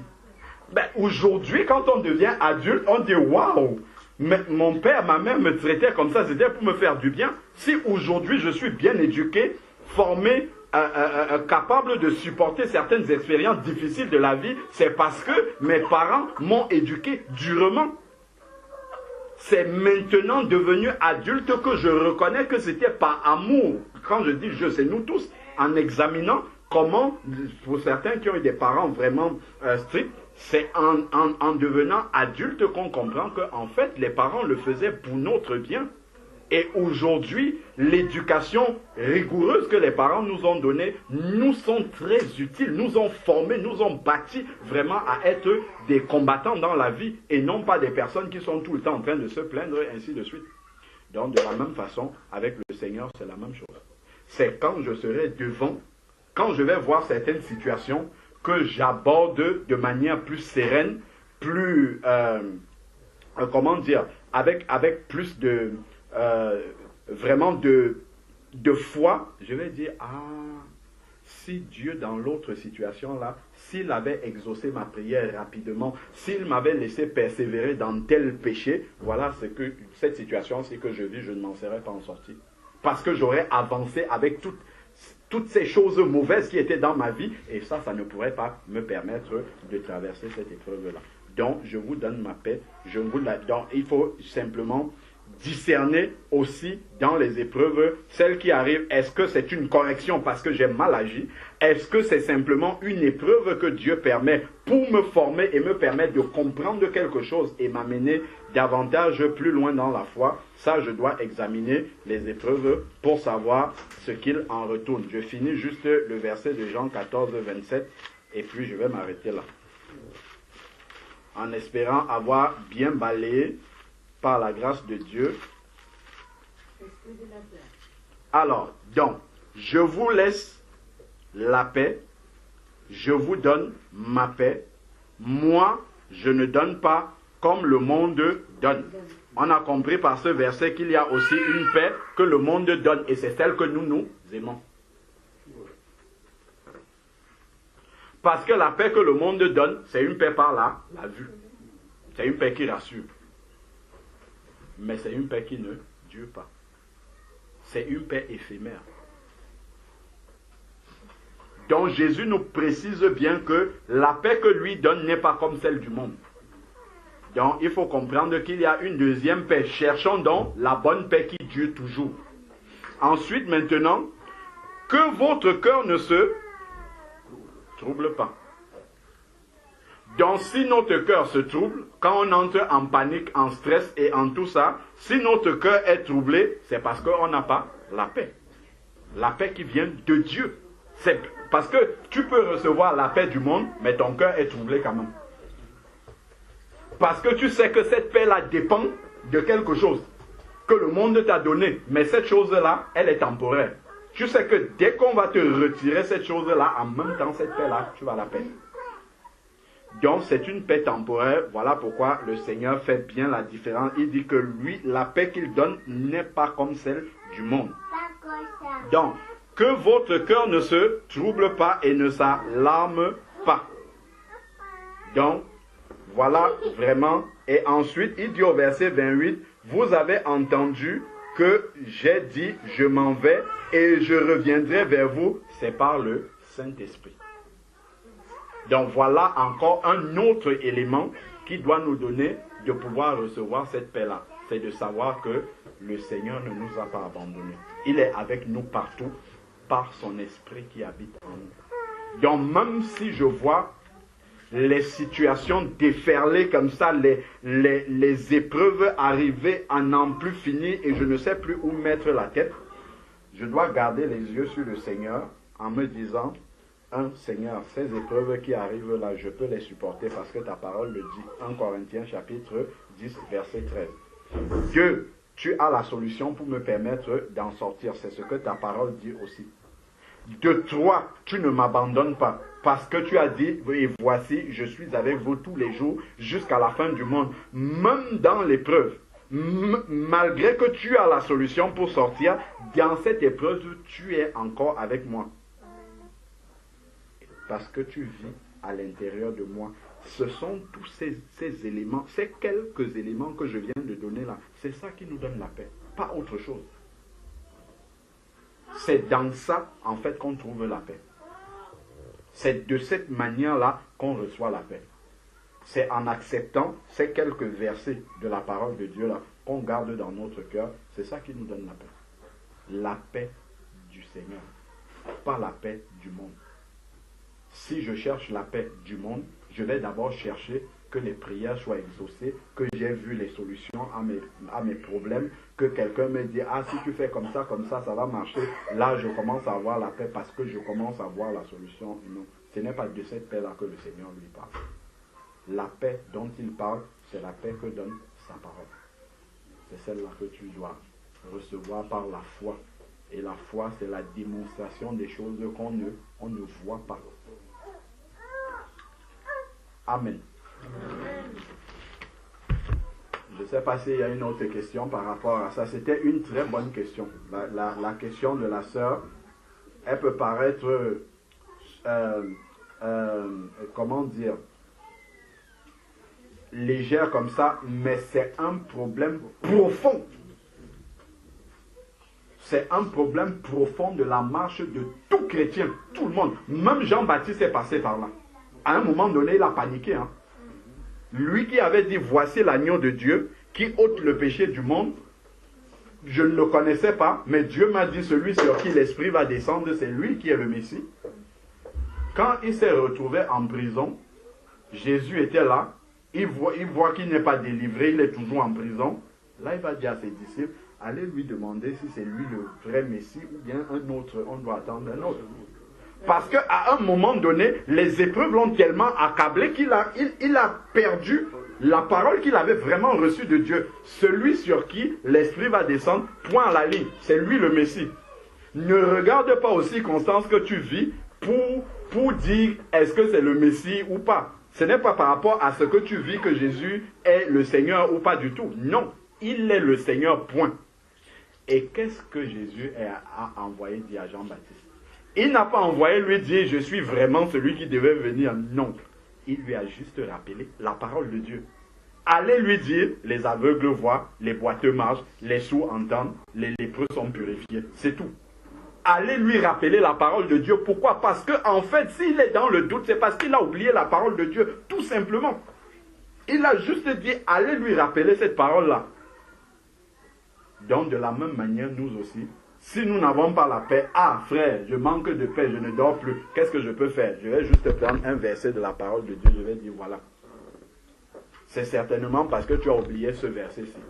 Prends-le, reçois-le dans ton cœur. Et ça va t'apporter la guérison. Et par exemple, un croyant qui vit, parce que moi je ne dis pas chrétien, je dis croyant, un croyant qui vit, il y a des païens.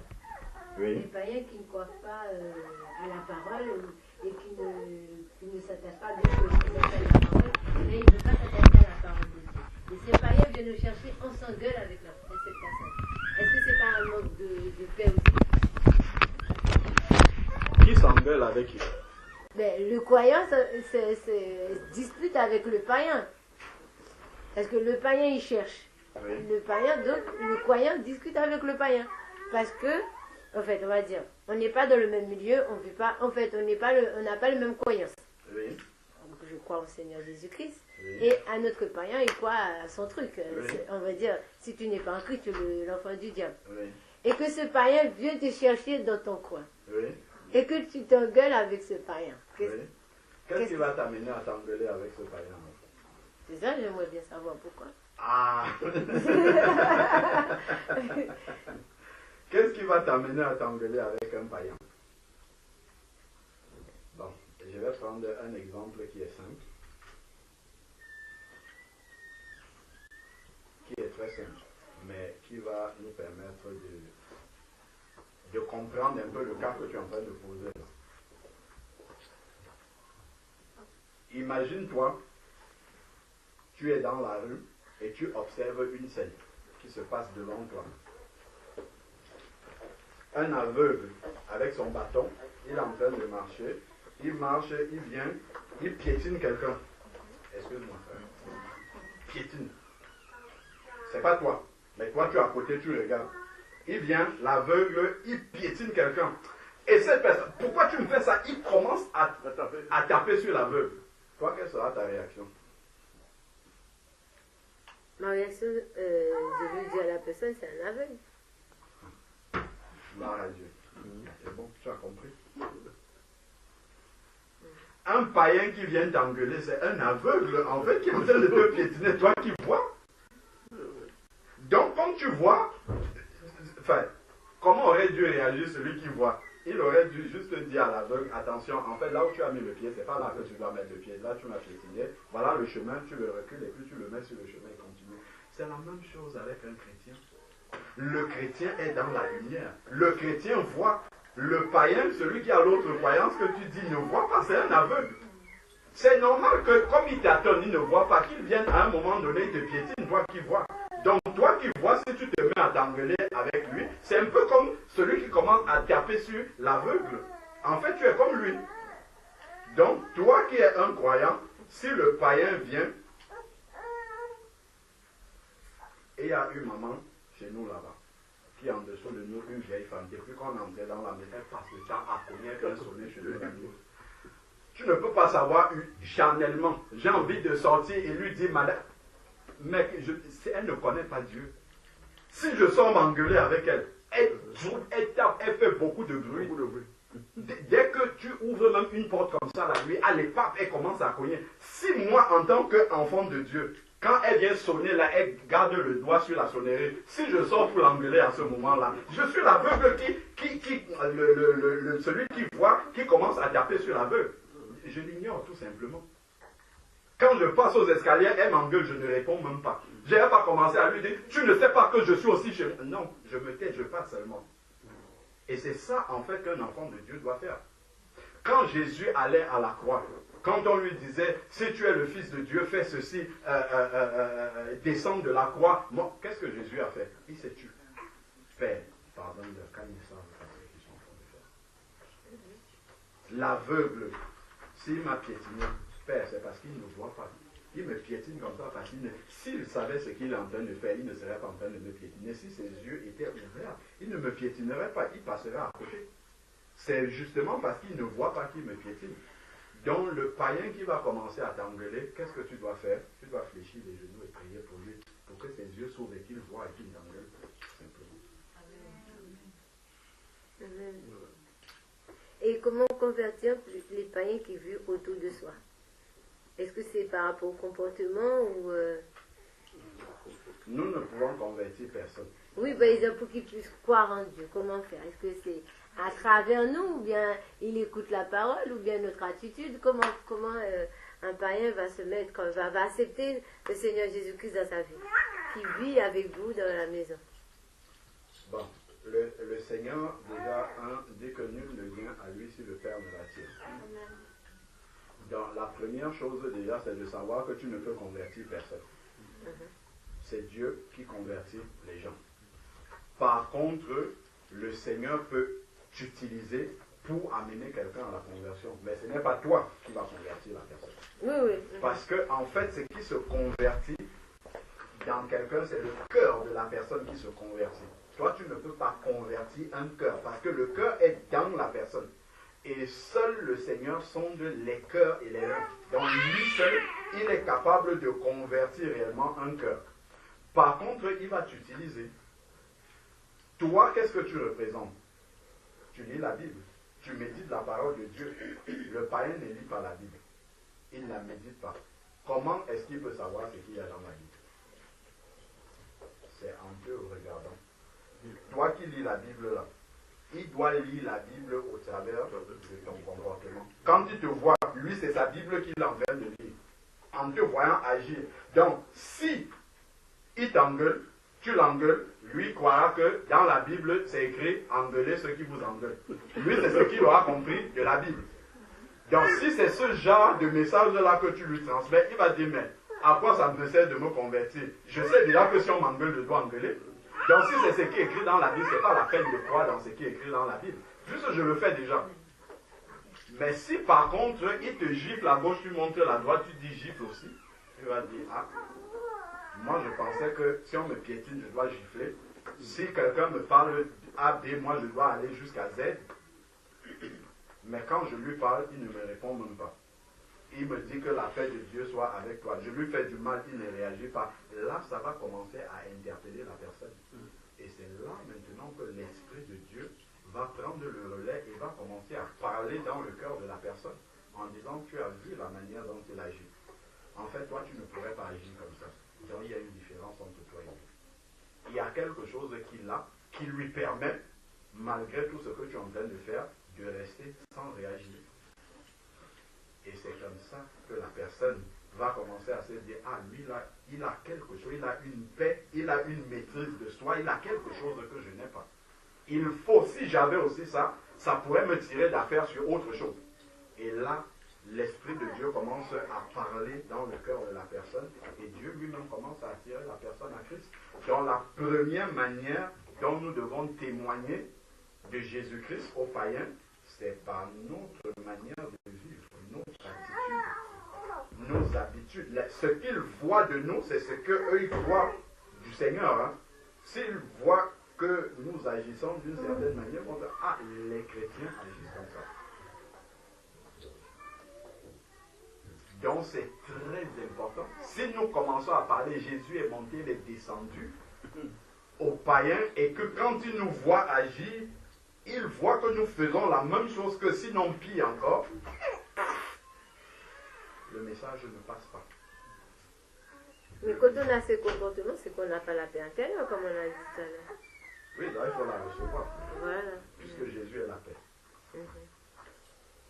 Donc c'est important à chaque moment de se demander, si je suis en train d'évangéliser un païen, je suis en train de lui parler de Jésus-Christ, est-ce que maintenant mon attitude qu'il va voir est cohérente avec ce que je ressens? Voilà.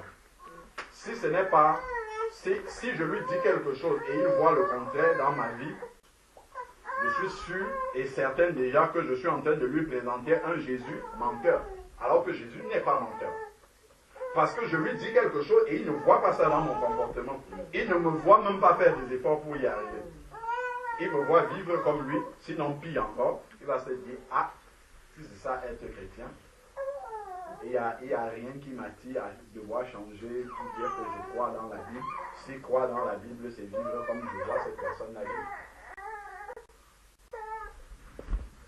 Donc, une des prières qu'on doit faire pour le salut des âmes, c'est de prier pour que Dieu nous aide à que notre vie soit davantage transformée, pour que les païens croient en lui, en nous voyant vivre.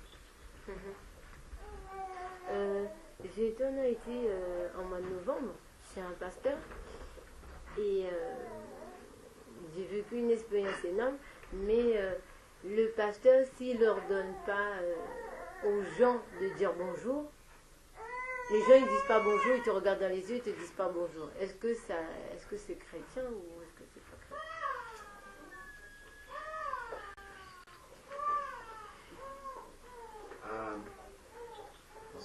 Si je peux donner pour répondre vraiment de manière plus générale à ce que tu as dit, la Bible nous dit dans 2 Timothée 3,16, parce que tu as posé une question qui est formulée d'une manière précise en disant, est-ce que ça c'est chrétien?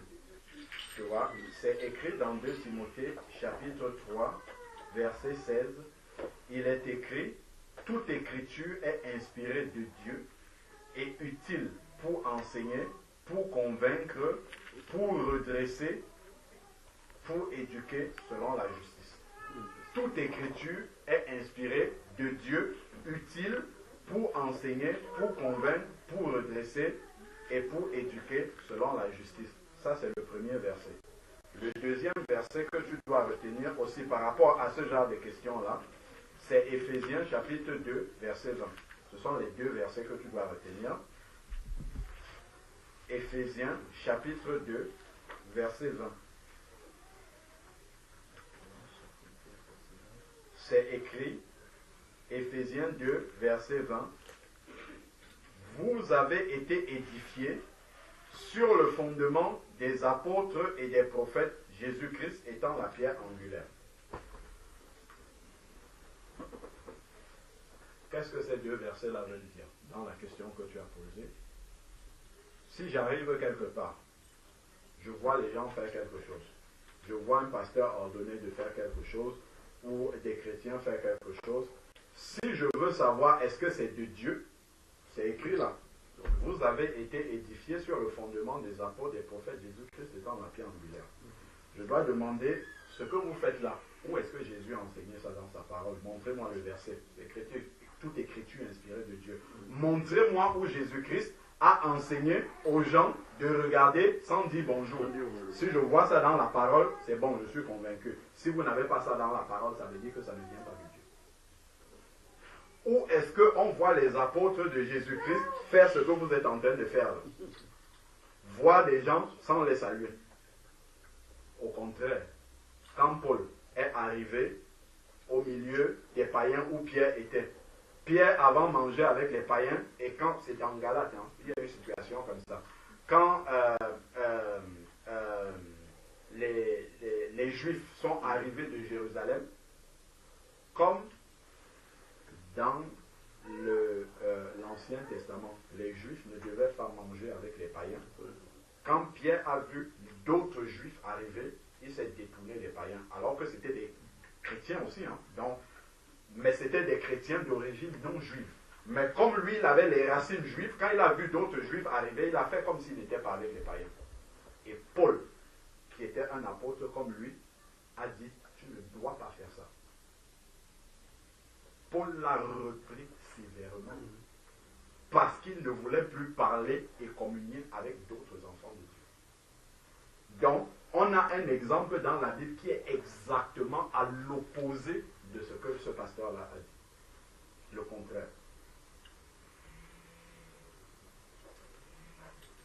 Donc, si tu arrives quelque part, tu vois les gens faire quelque chose, si tu regardes et tu te demandes, est-ce que c'est chrétien? Montrez-moi dans la Bible Jésus qui a enseigné ça. Montrez-moi ces apôtres en train d'enseigner et en train de faire ce que vous faites. Si vous me montrez, je suis convaincu que ça vient de Dieu. Si vous ne pourrez pas me montrer ça dans la Bible, je ne prends pas. Ça veut dire que ça ne vient pas de Dieu. Tout simplement.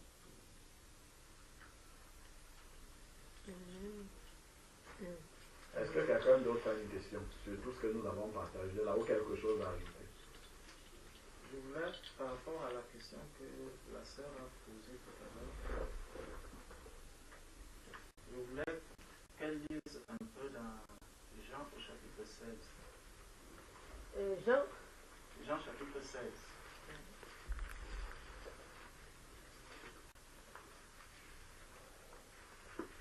Donc, par rapport à la paix, que le Seigneur nous donne. Et dans le partage, le frère disait que non seulement Dieu nous donne de passer l'épreuve, mais il est aussi avec nous dans l'épreuve. Et il voit comment est-ce que nous allons gérer l'épreuve. Donc dans Jean 16, le Seigneur nous dit, je vous ai dit ces choses afin qu'elles ne soient pas pour vous une occasion de chute. Et donc, la suite va aborder le deuxième point où, sachant que je vais traverser une épreuve, le Seigneur nous dit donc qu'il y aura des épreuves par lesquelles vous allez passer. Et il cite donc quelques-unes de ces épreuves, de ces moments difficiles. Il va dire, ils vous excluront des synagogues, et même l'heure vient où quiconque vous fera mourir croira rendre un culte à Dieu. Tu vois? Donc il va croire que pour lui, il est en train de faire du bien, il est en train de rendre un culte à Dieu. Donc il croit vraiment que ce qu'il fait est ce que Dieu agrée. Mais le Seigneur dit, et ils agiront ainsi parce qu'ils n'ont connu ni le Père ni moi. Tu vois? Donc, par rapport à l'exemple de l'aveugle qui va te piétiner, en fait, le païen, si tout le monde était converti dans le monde n'aurait pas de problème. Tu vois? C'est pour ça que dans le royaume des cieux, il n'y aura aucun problème. Parce que tout le monde aura accepté le Seigneur et tout le monde sera déjà dans la félicité éternelle. C'est pour ça qu'il n'y aura pas de problème là-bas. Nous serons dans le royaume de la paix, nous serons dans là où nul ne cherche à faire du mal à l'autre, mais dans le monde, nous savons que le monde est sous la puissance du malin. Tu vois? Donc quelqu'un qui n'a pas encore accepté le Seigneur, forcément il ne va produire que il ne va donner que le fruit de celui à qui il appartient, donc le fruit du malin. Le fruit de non-paix, du manque de paix. Puisqu'il manque de paix, alors ce qu'il va distribuer, c'est aussi le manque de paix. Tu vois, tu ne peux pas donner à quelqu'un ce que tu n'as pas. Puisqu'il n'a pas Christ, c'est Christ qui donne la paix. Au verset 27 que nous avons vu tout à l'heure, c'est le Seigneur Jésus qui a dit, je vous donne ma paix, je vous laisse ma paix. Donc, avec le Saint-Esprit que nous avons reçu, nous avons la paix en Jésus-Christ. Lui n'ayant donc pas cette paix, qu'est-ce qu'il a? Il a le désordre, il a des problèmes, il a des difficultés. Bref, pour lui, il n'y a aucune paix. Et il veut transmettre cela. Donc, c'est sa manière de manifester l'amour, en fait. Son amour, c'est dans le désordre, c'est dans le châtiment, c'est dans le manque de paix, puisque ce qu'il attend par la suite, c'est le châtiment éternel. Et c'est ça qu'il a en lui et qu'il va donner à tous les autres, à ceux qu'il rencontre. Donc, lui, il t'apporte le châtiment qu'il a, mais toi, en retour, qu'est-ce que toi tu as reçu du Seigneur? Je lui apporte la paix en retour. Tu vois, et là, tu vois comment les forces se neutralisent. Mais maintenant, s'il apporte le châtiment, s'il apporte le désordre, s'il apporte les luttes, s'il apporte des querelles, et que toi aussi, en retour, tu abandonnes la paix que tu as reçue, tu déposes aussi la querelle, ça devient plus de querelles encore. Est-ce que tu vois? Ça veut donc dire que vous êtes envahi maintenant par l'esprit du malin. Vous êtes envahi par le fruit de la chair. Vous êtes envahi, vous êtes vraiment rempli là de l'œuvre que le diable veut accomplir. Donc, c'est le diable qui a pris le terrain. Mais par contre, si quelqu'un vient avec un esprit de querelle et que toi, en retour, tu lui apportes la paix que tu as reçue du Seigneur Jésus, et toi, tu lui apportes la patience, tu lui apportes l'amour, tu vois qu'il est neutralisé dans sa force. Mais si tu lui apportes un plus dans la force qu'il a, ça veut dire que vous êtes deux et vous combattez contre le néant, en fait. Je ne sais pas si tu vois. Ça veut dire qu'il est dans les forces, la force des querelles, la puissance des querelles, la puissance des ténèbres. Et moi aussi, je laisse la lumière que j'ai reçue de côté. Je prends maintenant, je vais sous le boisseau et je commence aussi à combattre avec lui dans les ténèbres. Est-ce que tu vois? Oui, oui. Donc, tu as des yeux qui sont bien ouverts et tu vas bagarrer avec quelqu'un qui est aveugle. Et tu dis, moi aussi, comme tu es aveugle, je vais aussi fermer mes yeux. On va bagarrer tous ensemble. C'est ça que tu es en train de faire. Donc, nous sommes Mais comme le frère il a dit, hein, c'est que nous avons abandonné la foi, la paix que Christ nous a donnée, et parce que nous voulons la paix du monde et croire aux choses, aux yeux du monde, quoi. Voilà. Donc, c'est... Parce que quand on vit avec les païens, c'est pas aussi facile. Non, mais le Seigneur a non. Parce que le païen, il est dans le désordre dans tout. Il est en désordre dans sa vie, il est dans le désordre dans la maison. Est-ce que, par exemple, un païen qui vit avec... On vit avec un païen. Moi, je vis avec 3 païens à la maison, c'est catastrophe. On vit avec un païen. Et donc, il ne fait pas le ménage. Et toi, moi, à chaque fois, je suis obligée de le faire. Et quand je dis de le faire, c'est la guerre. Mais le contraire serait surprenant. Si tu vis avec des païens et que c'est la paix, c'est à se demander si toi tu n'es pas païen aussi avec eux. C'est le contraire qui serait surprenant. Prends un peu 1 Pierre, chapitre 4. Prends un peu 1 Pierre, chapitre 4. Tu vas voir le premier verset. Il lit le premier verset. 1 Pierre, chapitre 4, verset 1.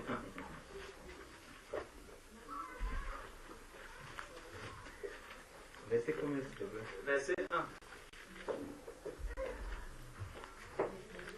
Ainsi donc, Christ... Attendez.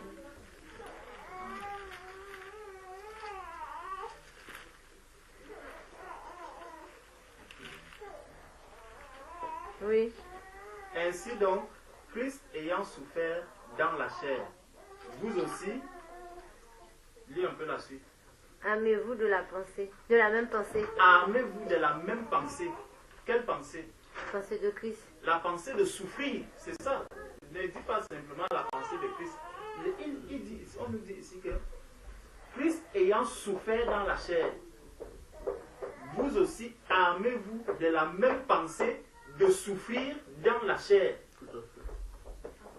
Est-ce que tu comprends? Donc, ça veut dire que puisque je vis avec un païen, puisque je vis avec quelqu'un qui est appelé à me faire souffrir, je dois déjà aller d'avance. Ce qui devrait me surprendre, c'est le jour où il ne me fait pas souffrir. Est-ce que tu comprends? Ça veut dire que si je suis un jour avec des personnes qui ne connaissent pas le Seigneur, et ce jour-là, je vois la paix arriver venant de ces personnes, je dois m'inquiéter. Me demander, est-ce qu'ils sont en train de préparer quelque chose de plus, qui va me déstabiliser? Je commence à prier. Est-ce que tu comprends? Mais quand je vais déjà d'office, je sais que c'est la souffrance. Je rencontre un païen, je sais que je vais souffrir. Il ne peut pas me donner la paix, mais il va me donner la souffrance. C'est pour ça que le Seigneur nous dit, armez-vous de la même pensée de souffrance. Donc, lui, ce qu'il m'apporte, c'est la souffrance, c'est la souffrance, c'est la souffrance. Mais moi, puisque je n'ai plus cette souffrance en moi, Christ a apporté toutes mes souffrances. Il a apporté tous mes malheurs. Il a apporté tout ce qui pouvait m'inquiéter. Tout ce qui pouvait m'enlever la paix. En fait, Christ a pris cela sur lui. Donc, c'est comme si j'allais maintenant lui dire, pardon, donne-moi ta souffrance. C'est ça que je suis en train de faire lorsque je rentre dans son jeu. Ça veut dire que je lui dis, vraiment, je n'aime pas la paix. Quand un chrétien dit, je manque de paix, en fait, il est en train de dire, je n'aime pas la paix. Ce n'est pas que je manque la paix, parce que nous avons reçu la paix de Christ. Le jour où tu es né de nouveau, le Seigneur a pris la paix, il te l'a donnée. Maintenant, si tu ne vis pas dans cette paix, si tu n'as pas la paix, c'est que tu es en train de dire, je refuse la paix, en fait. Tu comprends? Le chrétien ne peut pas manquer de paix. Nous avons cette paix en nous. En nous. Mais quand j'oublie que la parole de Dieu, c'est elle qui m'éclaire, c'est elle qui me conduit, quand j'oublie ce que le Seigneur a dit, comme Jean-Baptiste à un moment dans la prison, il se voit dans cette souffrance, dans ce tourbillon, il a oublié le Seigneur qui dit, armez-vous de la pensée de souffrir. Il y a cette parole qui était déjà là, les souffrances de Christ, tout. Il a oublié ce qui lui a été dit, celui-ci est le Fils de Dieu. Donc, il reste là, il dit, mais comment est-ce que je manque de paix? Comment est-ce que je n'ai pas la paix? Christ, il reste Christ, il demeure Christ, il est là, il est présent sur la terre, au même moment que Jean-Baptiste est en train de souffrir. Tu vois un peu? Mais Christ, cette parole de s'armer de la souffrance, elle était déjà inscrite, elle était déjà présente. Oh, il la vivait déjà lui-même. Christ vivait déjà cette souffrance, cette pensée. Sur la terre, Christ la vivait déjà. Donc, Jean-Baptiste aussi, il devait vivre la même vie, il devait s'armer de la même pensée, de la souffrance. Chaque enfant de Dieu qui refuse la souffrance venant du païen, en fait, ne comprend pas pourquoi est-ce qu'il est encore sur la terre. Nous sommes appelés à souffrir par les païens. Et cette souffrance, en fait, c'est par là que nous allons leur apporter l'amour du Seigneur. Et c'est là où le Seigneur nous dit que nous devons avoir un bon comportement vis-à-vis des païens afin qu'ils se souviennent lorsque le Seigneur les visitera. Amen. Amen. Tu vois? Donc, si je n'ai pas un bon comportement face à la souffrance qui arrive, si je ne réagis pas bien face à la souffrance qui arrive, je ne peux pas amener ce païen-là à se tourner vers le Seigneur. Tu vois? Donc, nous qui avons la soif d'amener les gens à la conversion, voilà donc la solution. Je sais que lui, il ne produit que la souffrance, la souffrance, la souffrance. Il faut que je lui montre la paix, que je lui montre l'amour, que je lui montre qu'il y a autre chose que la souffrance. Il y a une autre vie au-delà de la souffrance. Il y a quelque chose que tu dois découvrir. C'est la paix, c'est l'amour, c'est la patience, c'est la bénignité. C'est ces fruits de l'esprit que moi je dois lui montrer dans sa souffrance. Personne, même dans le monde, on dit le bien est bien. Personne ne peut pas te dire que je n'aime pas ce qui est bien. Donc quand il va voir ces choses, ses yeux même vont lui montrer que ça c'est quand même ce qui est bien. Et c'est vers là que je dois tendre. Dans le conseil pratique, tu dois bénir le Seigneur de l'occasion d'habiter avec des païens. Amen. Parce que tu as des âmes. Déjà tu as déjà le travail de la chair, et parce qu'ils vont t'aider à crucifier ta chair. Donc ça, tu vas rendre grâce à Dieu pour ça. Ça va pas être facile, hein. Donc ils vont faire souffrir ta chair, mais ça va t'aider à crucifier la chair. Et puis de deux, ben, tu as une belle occasion de les évangéliser. Quand ils ne font pas le ménage, tu te mets à genoux, tu dis, oh Seigneur, merci pour cette occasion d'évangélisation que tu me donnes. Et tu commences à faire le ménage sans rien dire. Dans la louange. Dans la louange. Ils vont dire, mais nous, on ne fait jamais le ménage. Elle fait toujours le ménage sans se plaindre. Et tu vas voir que c'est eux qui vont commencer à te poser des questions. D'accord. C'est ce que le Seigneur appelle les armes spirituelles. Amen. Ce sont des armes qui renversent la pensée du monde. Nous, les gens, ils croient que quand on dit car les âmes avec lesquelles nous combattons ne sont pas charnelles, mais sont puissantes par la vertu de Dieu pour renverser les forteresses. Mais on ne comprend pas c'est quoi les âmes en fait. Ce que vous dites là, c'est très fort parce que on a beau à dire ça par cœur dans la Bible, Oui. mais connaître comment dispatcher les âmes, ça c'est autre chose. Une des armes puissantes, c'est le renoncement. Amen. C'est le renoncement. Et ça c'est l'arme la plus puissante que Jésus a utilisée. Parce que quand on regarde dans Colossiens chapitre 2, verset 15, il est dit que Jésus a publiquement livré un spectacle. Mais en faisant quoi? En triomphant d'elle? Pas en faisant la guerre avec elle. En mourant à la croix. Sans rien dire. C'est de cette manière-là qu'il les a vaincus. Hein. Donc de la même manière, si un païen vient, il t'engueule, si toi tu l'engueules encore plus, ta chair va te dire tu as gagné. Alors qu'en réalité, tu as tout perdu. Il est tout perdu. Par contre, si il te lave bien, tu te tais, tu l'écoutes simplement, tu ne dis rien. Les païens autour vont dire, ça c'est une poule mouillée, regarde. Ils ne vont pas répondre.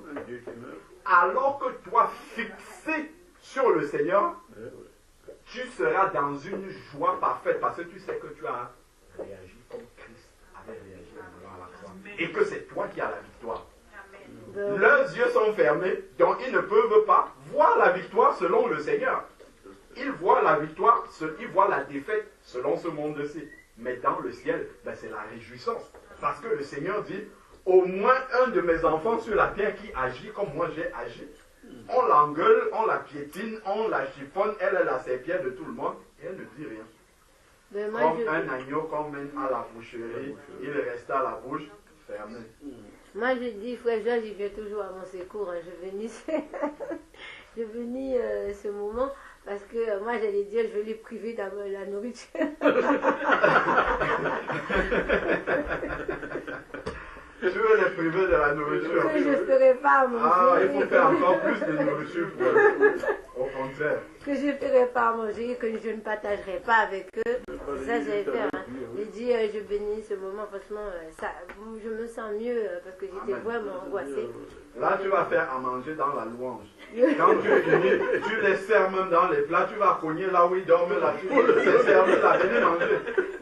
Et au début, tu vas dire, on va prier pour rendre grâce à Dieu qui nous a donné ce repas. Et tu vas voir, hein, tu n'auras rien à dire, mais c'est le Seigneur qui va commencer à agir dans leur cœur. Parce qu'eux-mêmes, ils vont commencer à vraiment à se poser des questions. Pourquoi il agit comme ça? Ils vont même commencer à s'excuser. Peut-être certains vont commencer à te dire, ah oui, on voit, tu travailles trop, laisse-nous aussi faire ça. Et ça viendra, en fait, c'est le Seigneur qui prend maintenant ta défense, qui commence à t'aider dans ce travail. Amen.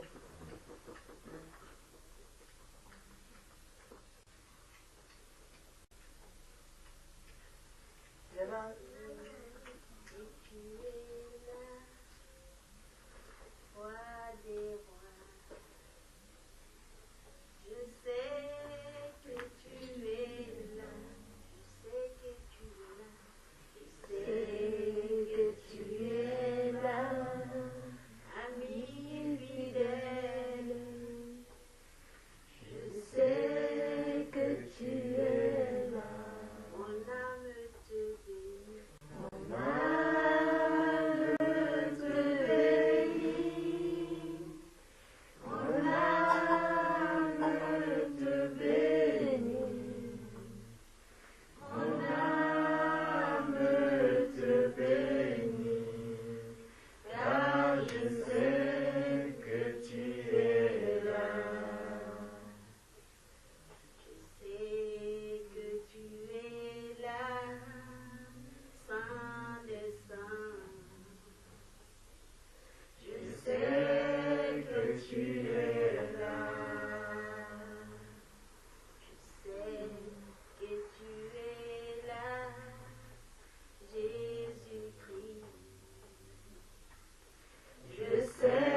tu es là.